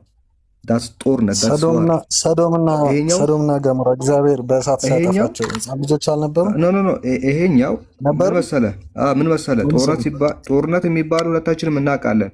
ሁለት ተመጣጣኝም ያልተመጣጠኑ እንግዲህ አካላት ተገናኝተው ሲደባደቡ እሱ ጦርነት አይደለም ነው። ህፃን ልጅ በተኛበት ሄደ እንዲህ እሱ ጦርነት አይደለም። ህፃን ልጅ በተኛበት ስታርደው እግዚአብሔር አዞ ህፃን ልጅ በተኛበት ስወጋው ዲስ ኢዝ ኖት ጦርነት ልውል። ይሄ ጦርነት አይደለም፣ ይሄ ጄኖሳይድ ነው። ህፃን ልጅ ምንም መከላከል የማይችል ጡንጦ የሚጠባ ህፃን ልጅ ስታርደው ይሄ ጦርነት አይደለም። ምንድን ነው እኛ ጦርነት እናቅም እንዴ? ሰዶምና ገሞራ ጠፍተዋል በአላህ ጊዜ በቁርአን ስለነሱ አይ ጠፍተዋል። ስለነሱ አይመለከተኝም። በቁርአን አለ ወይ ነው ልውላይሉ አንዴ አለ ወይ ጠፍተዋል ወይ ጠፍተዋል። በቃ እዚህ ጋር እኮ ተነጋገርን አይደለ? ህፃናቶች ነበሩ አይደለ? ህፃናቶች ነበሩ አይደለ? እናምንም እንደዛ የሚል የለም። በዳዮች ነው የሚለው። የአንድ ከተማ ነዋሪዎች ላይ አዛውንት፣ ወጣት፣ ህፃን የለም። የበደሉት ስፔሲፊክሊ በዳዮችን ያጠፋ ይላል። ሙሉ ነው የጠፋው። ብራዘር እዚህ ላይ ተከራከረኝ አትችልም። ሙሉ ነው የጠፋው። የሚያሳም ሁለታችን የምናምንበት ነው። ከዚህ አትድንም። ያም ሆነ ይሄ ከዚህ አድንም አይደለም። አልደንም እኮ መዳን አለመዳን እኮ አይደለም። እዛ ላይ ጠፍተዋል አይደለ? አላህ ለምንድን ነው ህፃናቶች ከዚህ አድንም ያልኩ አልገባም።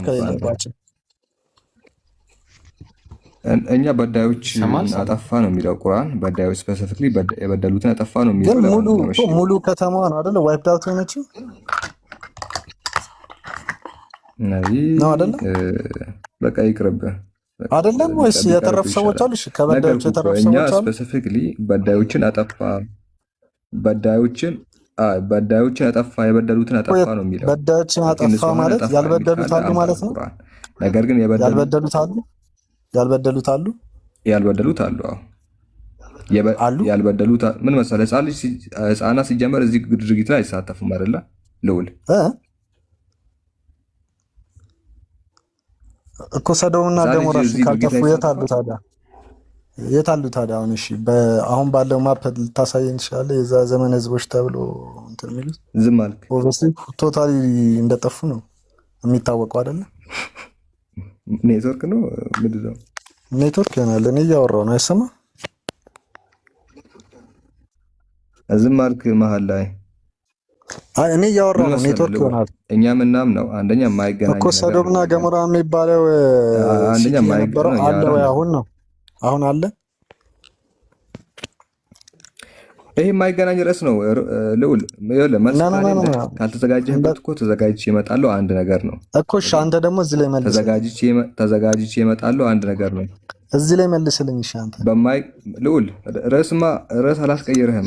አንዴ ልውል ቆይ። መልስ ካሌለ በዚህ ተዘጋጅቼ እመጣለሁ። በቃ መልስ ካሌለ ልክ እንደቀደሙ እኮ በዚህ ላይ እኮ እንደዛ በል እንጂ ልውል። አንዴ አዳምጠኝ። እንደዛ በል እንጂ ተዘጋጅቼ እመጣለሁ በል እንጂ ልውል።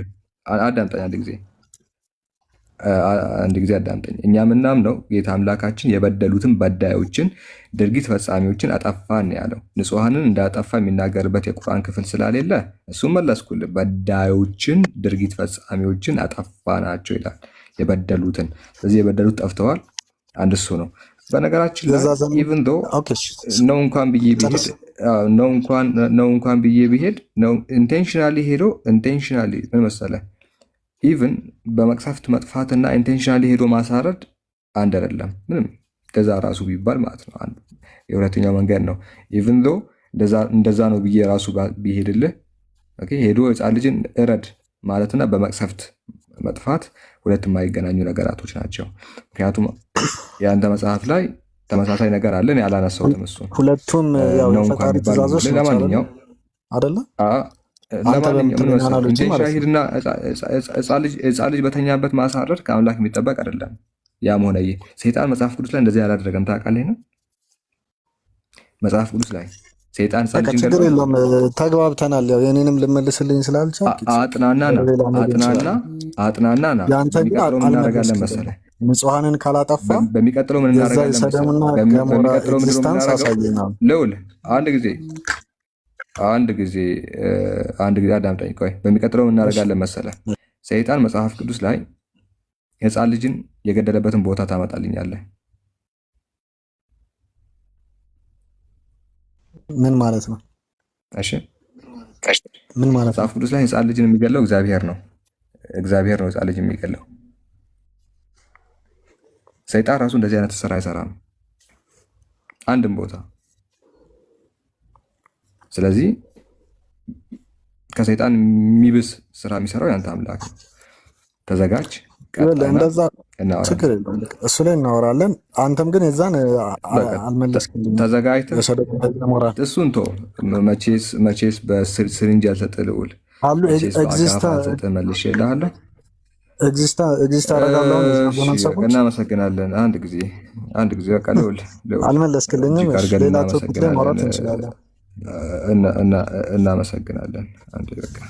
እንደዛ ይሻላል። ተዘጋጅና ና በደንብ እናወራለን። የተሰጠን የቤት ስራም ደግሞ ስራ። ኢብሮ የምትለው ነገር አለ?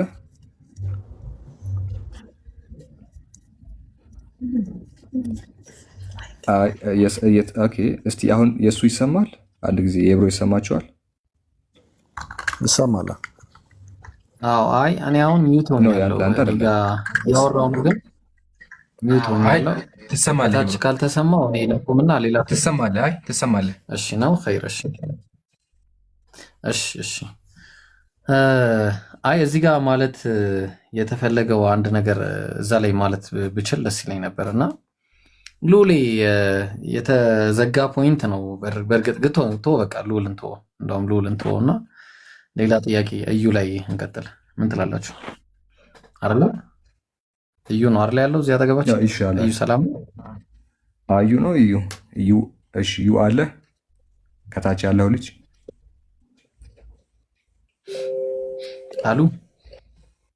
አሉ የሎ አውርዱት። የለም። እሺ ያ ታች ነው። እሺ አንድ ይሄንን ልጅ ላውራው በቃ እስከሚመጣ ድረስ። እሺ ቀጥል ሉሌ። ይቻላል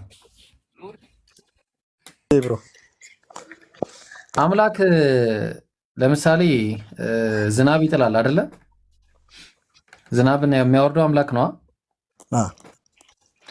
ዝናብ ሲያወርድ በዝናቡ አማካኝነት የሚጠፉ ሰዎች አሉ አይደለ? ቤት ፈርሶባቸው ምናምን። በምን ምክንያት ነው ማለት? ምንድነው ምክንያቱ? ሲሞቱ ሰዎቹ ማን ነው ገደላቸው የሚባለው?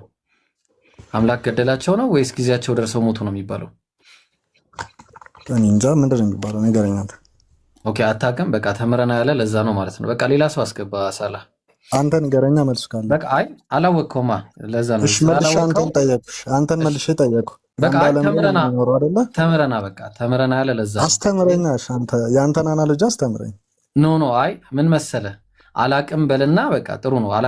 ታውቃለህ? እሺ አላቅም አሳውቅ ነው በቃ። አይ አልመለስክም እንዳትለሽ ደግመ ከዚህ በኋላ ቅድም አልመለስክም ስላልክ ነው።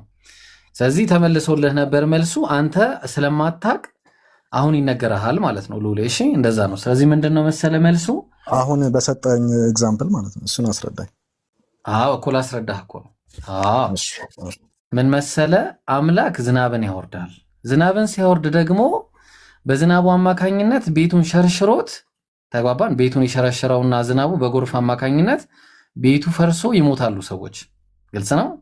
ያልተፈለገ አምላክ ያወረደው ለማን ነበረ? ምናልባትም ለሰዎች ቡቃያን ከመሬት ውስጥ አውጥቶ እነዛ ቡቃያዎች ትልልቅ ዛፎች ምናምን ሆነው ፍሬው አፍርተው ሰዎች እንዲመገቡበት ነበረ። ግን ችግሩ ምን ይሆናል? በዛ አጋጣሚ ደግሞ የአንድ ሰው ቤት ደግሞ ፈርሶ ሰውየው ጣራው ፈርሶበት ድንጋይ ላዩ ላይ መቶት ጭንቅላቱን መቶት ይሞታል ማለት ነው። ያ ምንድነው? ጊዜው ደርሶ ሞተ ይባላል። ግልጽ ነው። ይሄ ናቹራል ዲዛስተር ይባላል። በተመሳሳይ አምላክ ምን ያደርጋል መሰለ? በአጠቃላይ እንደ ዓለም ለምሳሌ የኖህ ህዝቦችን መውሰድ ትችላለህ። የኖህ ህዝቦች ምን አይነት ነገር መጣባቸው ብለን ስንል ዝናብ ከታችም ከላይም ዝናብ መጣ። ያ ዝናብ በሁሉም ላይ ነው የሆነው። ግልጽ ነው። ለአንዱ ቅጣት ሲሆን ለሌላው ደግሞ ጊዜው ነው፣ የመሞቻ ጊዜ ነው። ግልጽ ነው። እዚህ ጋር ግን አንደኛ ሳሙኤል ምዕራፍ 15 ቁጥር 3 ላይ ያለው አማሌቅን እግዚአብሔር እየተበቀለ ነው። በቀል ነው ያዘው። ስፔሲፊክ በቀል ነው። ማንን ነው የሚበቀለው ብለን ስንል በቀጥታ ሂድና እረዳቸው ነው ያለው። ህፃናቶቹን ምንም እንዳትመራቸው፣ ወንዱን፣ ሴቱን፣ ብላቴናውን፣ ህፃኑን፣ ትንሹን፣ ትልቁን እንዳለ እረዳቸው አለ። ምን አጠፋ በጉ? ኖርማሊ አንድ ሰው ለመገደል ጉዳይ ከሆነ ፍትህ ነው የሚኖረው። መጀመሪያ ተግባባ። ጄኖሳይድ የሚባል ነገር አይኖርም። ግን ናቹራል ዲዛስተር ከሆነ ናቹራል ዲዛስተር ነው። ይሄ ናቹራል ዲዛስተር አይደለም ብራዘር፣ እንዲሁ ፊት ለፊት የመጣ ነገር ነው። ተግባባን። ስለዚህ በዚህ መልኩ ተምረሃል ልውልዬ፣ እናመሰግናለን። መልካም ጊዜ ይሁንልህ። ታች ትሆንልናለህ ማለት ነው። እሺ አይ ቆይ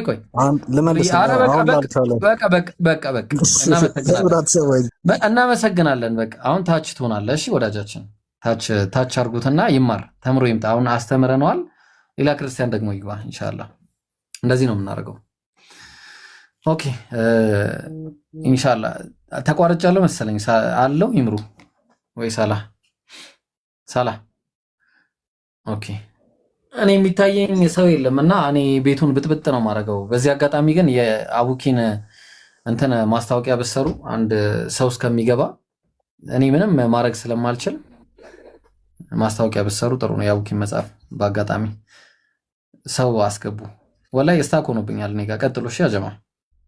ኔትወርክ ከሁሉም ነው ባይዘ። እሺ ታይሰን አለ አንተ ጋር ብቻ አይደለም ሁላችንም ጋር ነው። ማይክ ታይሰን አይረን ማይክ ታይሰን አለ። ታይሰን አልገባም። ሳላ ቆይ ጥቁር ነው የሚያስፈልገው።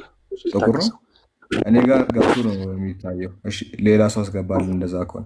ኡስታዝ አቡ ስራ ሰላም አለይኩም። ይቅርታ እንግዲህ ያስቀናል ብዙ አወራን። ሰላም ናችሁ? አለን አልሐምዱሊላህ አለን። የምትሉ ነገር አለ እዚህ ላይ እስካሁን እየተወራው ላይ? አይ ጊዜ አታጥፉ፣ አንድ ሰው ላይ ረጅም ጊዜ አታጥፉ ነው አስተያየቴ። ጥያቄ ፕሮግራም ከሆነ ኦልሞስት አሁን እኮ ስንት ሰዓት እየሆነ ነው? ወደ 5 አለፈ አይደል? ኦልሞስት 5 አልፏል እና እስካሁን አንድ ሰው ነው የገባውና ጥያቄ የሚጠይቁ ወይ ደግሞ ቪዲዮ ሪአክት ያላችሁት ላይ ሪአክት ብናደርግ አሪፍ ነው። ኦኬ እኔ ቪዲዮ ሪአክት የሚደረግባቸው ቪዲዮዎች አሉኝ፣ ግን ኔትወርክ በጣም አዝግ ነው። እሺ አይ ነው ግዴታ አይደለም። እንደዚህ በጣም ስርዓት ያወጣ ነገር ከሆነ ባይቀርቡ ነው የምመርጠው። እኔም ብዙ አይመቸኝም፣ ግን ምናልባት እንደው ሹብሃ ገብቶባቸው ካለም ከተባለ ማንሳት ይቻላል። ካልሆነ ግን ያው ስርዓት ጥያቄ ይፈጥሮባቸው ከሆነ ነው ያው አይታወቅም። ሰው እንደ እንትኑ ስለሚለያይ እንደዛ ሐሳቡን ለኛም ሰው ቢሆን ሐሳቡን እንትን ማድረግ ነው ግዴታ። ሐሳቡ መዘርዘር አያስፈልግም። ካልሆነ ደግሞ ቀጥታ ጥያቄ የሚጠይቁ ሰዎች አንድ ጥያቄ እየጠየቁ መቀያየር፣ እንደዛ ብናደርግ ጥሩ ነው። ኦኬ እሺ ምን ትላላችሁ? እንደዛ እንቀጥል ወይስ ሪአክት እያደረገን እንሂድ? ኢምራን ምን ትላለህ? ቪዲዮዎች አሉ ኦብቪየስሊ ወይስ ክርስቲያኖች እናስገባቸው? ሳዳ ክርስቲያኖች ካሉ ይግቡ፣ ከሌለ ደግሞ ቪዲዮዎች አዘጋጅተን እስልምና ላይ መልስ የሚያስፈልጋቸው እንዲሁም ዝርዝራዊ ቪዲዮዎች እየፈለግን ብናወራባቸው ጥሩ ይመስለኛል። ኦኬ ምናልባት ከተዘጋጃችሁ ቪዲዮ የተዘጋጀ ነገር ከሌለ ችግር የለውም፣ ነገ ምናምን ማድረግ ይቻላል። የተዘጋጀ አለ? አይ ምናልባት ተዘጋጅታችሁባቸው የመጣችሁባቸው ቪዲዮዎች ከሌሉ ማለት ነው። ካለ ላይቭ የሚገባ ሰው ካለ ግን ሰው ይግባና ትንሽ እንይና እንደዛ ብናደርግ ይሻላል። አይ እንደዛም ይቻላል። እሺ ማዲባ ነው የሚለው ወይ? ሰላም ነው። እንዴት ናችሁ? እንዴት ነው? ሰላም ነው አለን ይመስገን። እንኳን ደስ አለ በመጀመሪያ ለመጽሐፍ እንኳን አብሮ ደስ አለን። አመሰግናለሁ። እኔ ግን መጽሐፍ ወልደሰኝም ጥያቄ አለኝ። 2 ጥያቄዎችን ከተፈቀደልኝ። ቅርብ ከሆነ ይቻላል፣ ችግር የለም። ሩቅ ነኝ እኔ ወደ ሐዋሳ ቅርብ። አይ ሐዋሳን ያልከው? እሺ እንዲላክልህ አደርጋለሁ ኢንሻአላህ። አብዱ ማርካቶ የሚባል ልጅ አለ፣ እሱን ታናግረዋለህ። መጽሐፉን ዳይሬክት ከሱ መቀበል ትችላለህ፣ ችግር የለውም። እሺ 2 ጥያቄዎች አሉኝ። ምናልባት ሰዓት ከበቃኝ ይሰራል። ቶሎ የምጠይቅ ከሆነ ችግር የለውም። እሺ ልጠይቅና የመጀመሪያ ጥያቄ ምንድን ነው? ስለ ፊዚካል ፓርት ነው እና የአላህ እጅ ብዙ ጊዜ እየተባለ ሰማለሁኝ እና የአላህ እጅ ሊትራል የሆነ ፓርት ነው ወይስ ሜታፎሪክ የሆነ ፓርት ነው?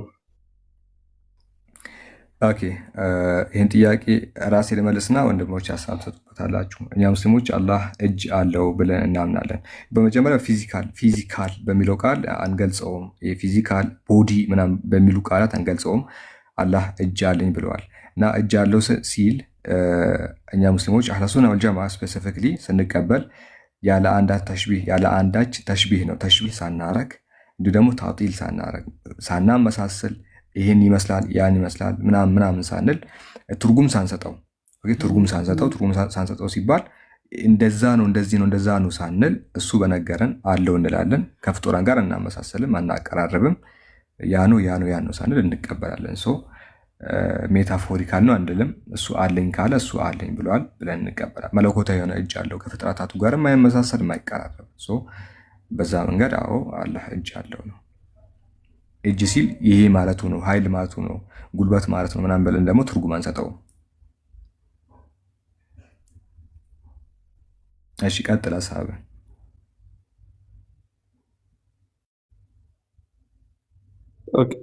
ስለዚህ ሁለቱም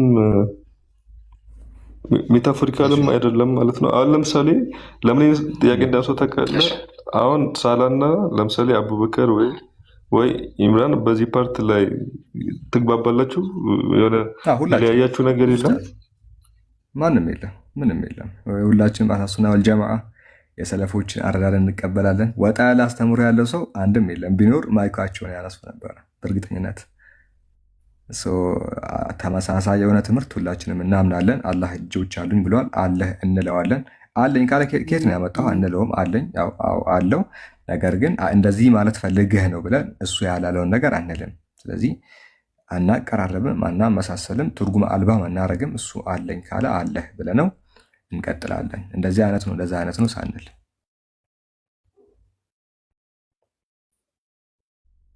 ኦኬ እሺ። ከዚህ ጋር ሁለተኛ ጥያቄ ምንድን ነው? ብዙ ጊዜ አሁን ስለ ነቢዩ መሐመድ ይወራል እና እኔ አሁን ማወቅ የምፈልገው አንድ ነገር ምንድን ነው፣ ፐርፌክት ናቸው ነቢዩ መሐመድ ስትል? ፐርፌክት ናቸው ስትል ከምን አንጻር? ከኃጢአት አንጻር። ኦኬ ኃጢአት ነቢያት ታላላቅ የሚባል ኃጢአትን አይሰሩም። እሳቸው ብቻ አይደሉም። ሌላውም ከጠየከኝ ኃጢአት ማሱም ናቸው እንላለን። ሌሎችም ነቢያችን መሐመድ ብቻ አይደሉም። ኢየሱስም፣ ያህያም፣ አብርሃምም ሌሎችም ነቢያችን መሐመድን ጨምሮ ሁላቸውም ከትላልቅ ኃጢአቶች ማሱም ናቸው። ፕሬዘርቭ ይደረጋሉ። አምላክ ይጠብቃቸዋል። ጥቃቅን ስህተቶችን በተመለከተ ሊሳሳቱ ይችላሉ። ለዛ አምላክ ይመራቸዋል። ጥቃቅን ስህተቶችን ሊሳሳቱ ይችላሉ ነቢያቶች። ነገር ግን ከባባድ ኃጢአቶች የሚባለውን የትኛውም ነቢያታቸውን ጨምሮ እኛ ኢየሱስም ቢሆን ኃጢአት አይሰራም ብለን እናምናለን። ያህያም እንደዛው፣ ሌሎችም እንደዛው። ከራሳቸው ችሎታ ሳይሆን አምላክ ጠብቋቸው ነው እንጂ ኃጢአት ያለ መስራት ችሎታ ኖሯቸው አይደለም። ሰው ናቸው፣ ደካማ ናቸው ነቢያት በባህሪያቸው። በችሎታቸው ኃጢአትን ስለማይሰሩ ሆኖ ሳይሆን አምላክ እንዳይሰሩ ስለጠበቃቸው ነቢያት እሳቸውን ጨምሮ ሌሎችም ማሱም የተጠበቁ ናቸው ከኃጢአት የሚል እምነት አለ በእስልምናችን። ያው መረጃ ከፈለክ ማስረጃ ክፈት በለኝ ከፍትልሃለሁ። ደስ ይለኛል። ኦኬ እሺ። ማሱም ኦኬ እሺ። ነቢያቶች ማሱም ናቸው። አንድ ጊዜ ዛሬ ኔትወርክ በጣም አዝግ ነው። በተቻለኝ አቅም ለመክፈል አግኝቼዋለሁ። ይለየናል፣ ይሄ ትምህርት ይለየናል። እኛንና እናንተን የሚለየን ፓርት ነው። እዚህ ጋር በተመለከተ ለምሳሌ ሼኹል ኢስላም አሕመድ ብን ተይሚያ በዚህኛው ኪታቡ ላይ የሚታይ ከሆነ ተፍሲር አልአያቱል አሕካም በተሰኘ መጽሐፍ ገጽ 181 ላይ ቁልቱ ይላል አልቃኢሉ ሁወ ሼኹል ኢስላም ኢብኑ ተይሚያ ምን ብሎ ይናገራል?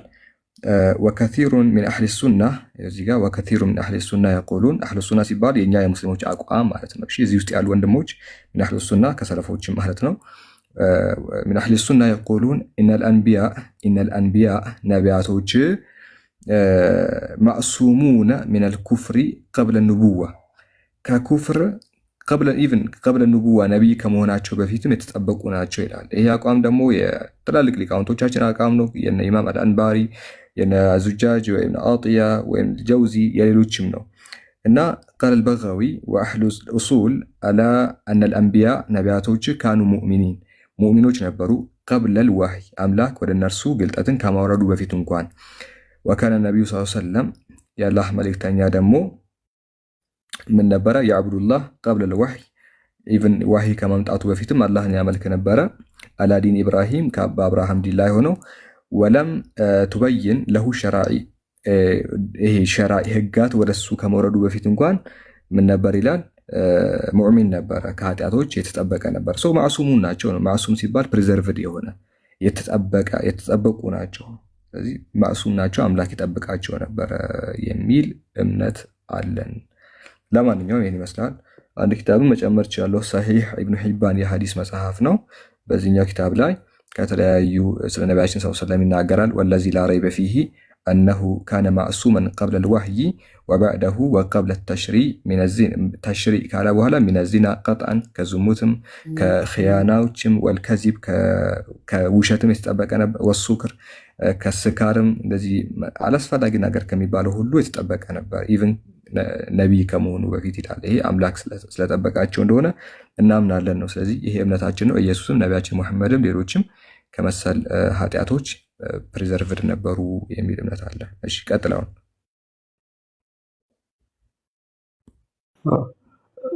ይህን ጥያቄ ለምንድን ነው ያነሱት?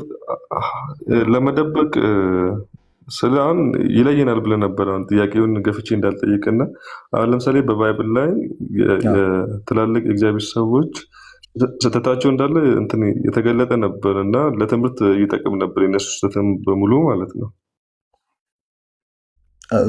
እሱ ነው እኛ ልክ አይደለም ብለን የምናምነው።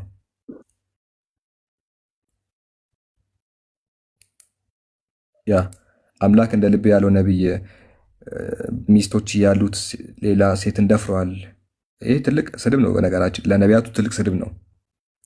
ታላቁ ነቢይ ሱለይማን 1000 ሚስቶች አንሰውት ሌሎችን የማይሆን ነገር ነው እና ጣዖትን ያመልክ ነበር ይላል የእናንተ መጽሐፍ። ይሄ ያው ልክ ስላልሆነ ቁርአን አርድሞታል። ሱለይማን አልከፈረም፣ ነገር ግን ሸያጢኖች ከፈሩ ብሎ ያስቀምጣል መጽሐፋችሁ ላይ። በአምላክ ክዶ ጣዖት ያመልክ ነበር ተብሎ ተጽፏል። እሱ ነገር ልክ አለመሆኑን ቁርአን አምጥቶ ያው ተናግረዋል። ይህን ይመስላል። ኢምራ የምጨምረው ነገር አለ እዚህ ጋር ወይ አቡኪ ወይ ኢብሮ ወይ ዊስፐር? ጀዛከላ ሳላህ ግልጽ ነው። ወደ ቀጣይ እንለፍ። ግልጽ ነው። የሚጨመር ካለ ጨምሩ ኢንሻአላህ። በእኔ በኩል የለም። ኦኬ እሺ። ቀጣይ ጥያቄ አንተ ታስተናግዳለህ። ማዲባ የመጨረሻ 3ኛ ጥያቄ እንቀበላለን የምጠይቅ ከሆነ። እሺ የመጨረሻ 3ኛ ጥያቄ ምንድነው? እኔ አንዳንዴ ቁርአንን ለማንበብ ሞክራለሁኝና ሀሳቡ ቁርጥ ያለ ይመስለኛል። ልክ እንደ ባይብል ወጥ የሆነ ሀሳብ ለማግኘት ያስቸግራል እና እስኪ እሱ ነገር ላይ የሆነ ነገር እንድትለኝ ነበር። ኢምራን ቀጥል። ቀጣይ አቡኪ፣ ከዛ እንደዛ እያደረግን እንቀጥላለን። እሺ ቀጥል። አድሬስ አድርግለትና መልስለት ኢምራን። እሺ አንድ ጥያቄውን ይደግምልኛል። ጥያቄውን ድገመው አንዴ። ማዲባ ጥያቄ እንድገምለት አንዴ። ቁርአንን ለማንበብ ስሞክር እንደ ባይብል ወጥ የሆነ ሀሳብ ቁርጥ ይላል ሀሳቡ እና እስኪ እሱ ላይ የሆነ ነገር እንድትለኝ ነበረ። ቁርጥ አንዲሽ ሳራ ገብቷል? አይ አሁን ጥያቄ እንድገመው ድምፅን ስለቀነስኩት ይሆን አላውቅም። ቁርአን ላይ ምን ኦኬ፣ ቁርአን ላይ ወጥ ታሪክ አይናገርም ነው? እንደዛ። አይ እሺ፣ አልሐምዱሊላህ ወከፋ። መጀመሪያ ያው ቁርአን ውስጥ ታሪኮች አሉ፣ ትክክል ነህ። ግን ቁርአን ላይ ታሪክ የሚቀመጠው ሰዎችን ለማስተማር ሲሆን ነው። ጀስት እንትና ወለደ ከዛ ከወለደ በኋላ ጥሎ ሄደ እያለ አይነግርህም። ቁርአን ላይ ያሉ እያንዳንዱ ታሪክ ለእኛ ትምህርት ነው። እኛ ከሱ ነገር እንማራለን። ኦኬ ቁርአን ላይ ብዙ ቦታዎች ላይ ታሪኮች ሲናገር አለፍ አለፍ እያለ የሚናገሩ ኮንሴፕት፣ አሁን ምሳሌ ወይም ስለ አምልኮ እየተናገረ ከሆነ ወይ ኢብራሂም ወይ እስማኤል እያለ ስማቸውን እየጠቀሰ የሚመጣ ግን እንዲሁም ደግሞ ሙሉ ታሪክ የሚናገርበትን ቦታ አለ። ምሳሌ ስለ ጣሃ ብትመለከት ከመጀመሪያው እስከ ብዙ ፓርት ድረስ የሙሳን ታሪክ ይናገራል። እንዲሁም ሱረቱ ዩሱፍ አብዛኛው ሙሉ በሚባል ደረጃ ሙሉ የሚናገረው ስለ ዩሱፍ ታሪክ ነው። አያ በጣም ብዙ ቦታዎች ስለ ዩሱፍ ታሪክ ይናገራል። ስለዚህ በጥቅል ደረጃ የሚናገርበትም አለ፣ እያለፈም የሚናገርበትም አለ። ይሄ ሆነ ለምንድን ነው ካልን ቁርአን ላይ ታሪክ የሚቀመጠው ሰዎችን ለማስተማር ነው እንጂ ጀስት የሆነ ተረት እንዲሰሙ ብቻ አይደለም፣ ወይም ደግሞ እንደ ተረትም አይደለም። እንደዛ ከተባለማ ሙሴ እንትና ሄደና ቤተሰቦቹን ጥሎኝ ሄዱ ካለ በኋላ እሳት አገኘ፣ ከዛ ሲራመድ ወደቀ አይልህም። እንደዚህ የሚናገረው ኮንሴፕት ነው። ስለ ኢባዳ መሳይ ስለ ተውሂድ ከሆነ ተውሂድ እያወራ ነቢያት ይሄን አድርገዋል ይልሃል። ስለ ተውሂድ ያስተምራል። ወኑሐን ኑህ ምሳሌ እንደዚህ አለ ይልህና ወደ ኢብራሂም ደግሞ ያልፋል። አያ ኑህ ያደረገውን ነገር ኑህ ምን አለ? እኔ አላህን አምልኩ እላለሁኝ አለ። ከዛ ቀጥሎ ደግሞ ኢብራሂም መጣ። ስለዚህ ቁርአን ላይ ታሪክ ሲቀመጥ ጥቅም ያለው ታሪክ የሚቀመጠው እንጂ ጀስት ሙሉ ታሪክ ብቻ አይናገርም አይደለም ነው። ስለዚህ በዛ አንጻር ነው አልፎ አልፎ ቁርአን ላይ ግማሽ ታሪክ የሚያስቀምጠው። አንዴ ማዲባ ከመጀመር በፊት ኡስታዝ አቡ ስራ እዚህ ላይ ትንሽ ሪፍሌክት እንድታደርግ ፈልጋለሁ። ያው ጥያቄው ቁርአን ላይ ወጥ ታሪክ የለም፣ ልክ እንደ መጽሐፍ ቅዱሱ ጀምሮ አይጨርስም እና ለምንድን ነው ቁርጥ የሚያደርጋቸው ታሪኮችን ጀምሮ ለምንድን ነው የማይጨርስበት የሚል ጥያቄ ነው። ምናልባት ካልሰማው ብዬ ነው የደገምኩትና እዚህ ላይ ሪፍሌክት የምታደርጉት ነገር ካለ ኡስታዝ። ኦኬ ፖዝ ሆነዋል። ሰላም አለይኩም። አለይኩም ሰላም ወራህመቱላህ። መርሃባ። ቁርአን ዋነኛ ቤዚክ ዓላማው ምንድነው? ለሰው ልጆች መመሪያ ነው።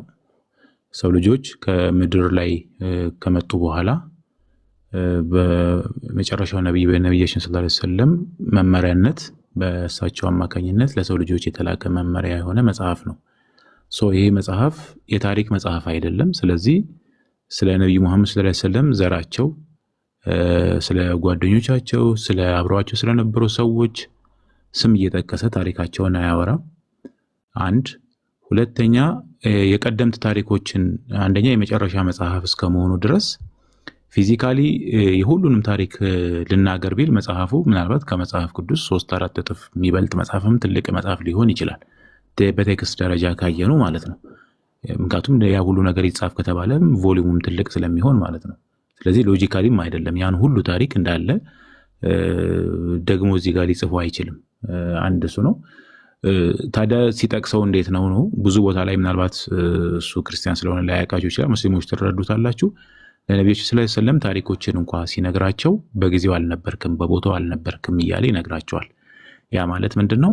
ኢምፖርታንት የሆነውን ነገር ለምሳሌ ሱረቱል መርየም ላይ ምዕራፍ 19 ያወራና ዛሊከ ኢሳ ብኑ መርየም ብሎ ይሄ የመርየም ታሪክ ነው፣ የእሷ ታሪክ ነው እና ሰዎች በሱ ጉዳይ ላይ የሚከራከሩበት ታሪክ ይሄ ነው ብሎ ይነግራቸዋል። እና ከመጀመሪያው ጀምሮ ታሪኩን በአጭሩ በጣም ኮንሳይስ በሆነ ሰመራይዝ አድርጎ ነው የሚነግራል። ግን ክሪቲካል የተባሉ ነገሮችን ነው። እንደዛም ሲያደርግ ግን በቀደምት መጽሐፍት ውስጥ ስለነዛ ነቢያቶች አሻሚ የሆኑ ብዥታ ያለባቸው ታሪኮች ካሉ እንትን ያደርገዋል።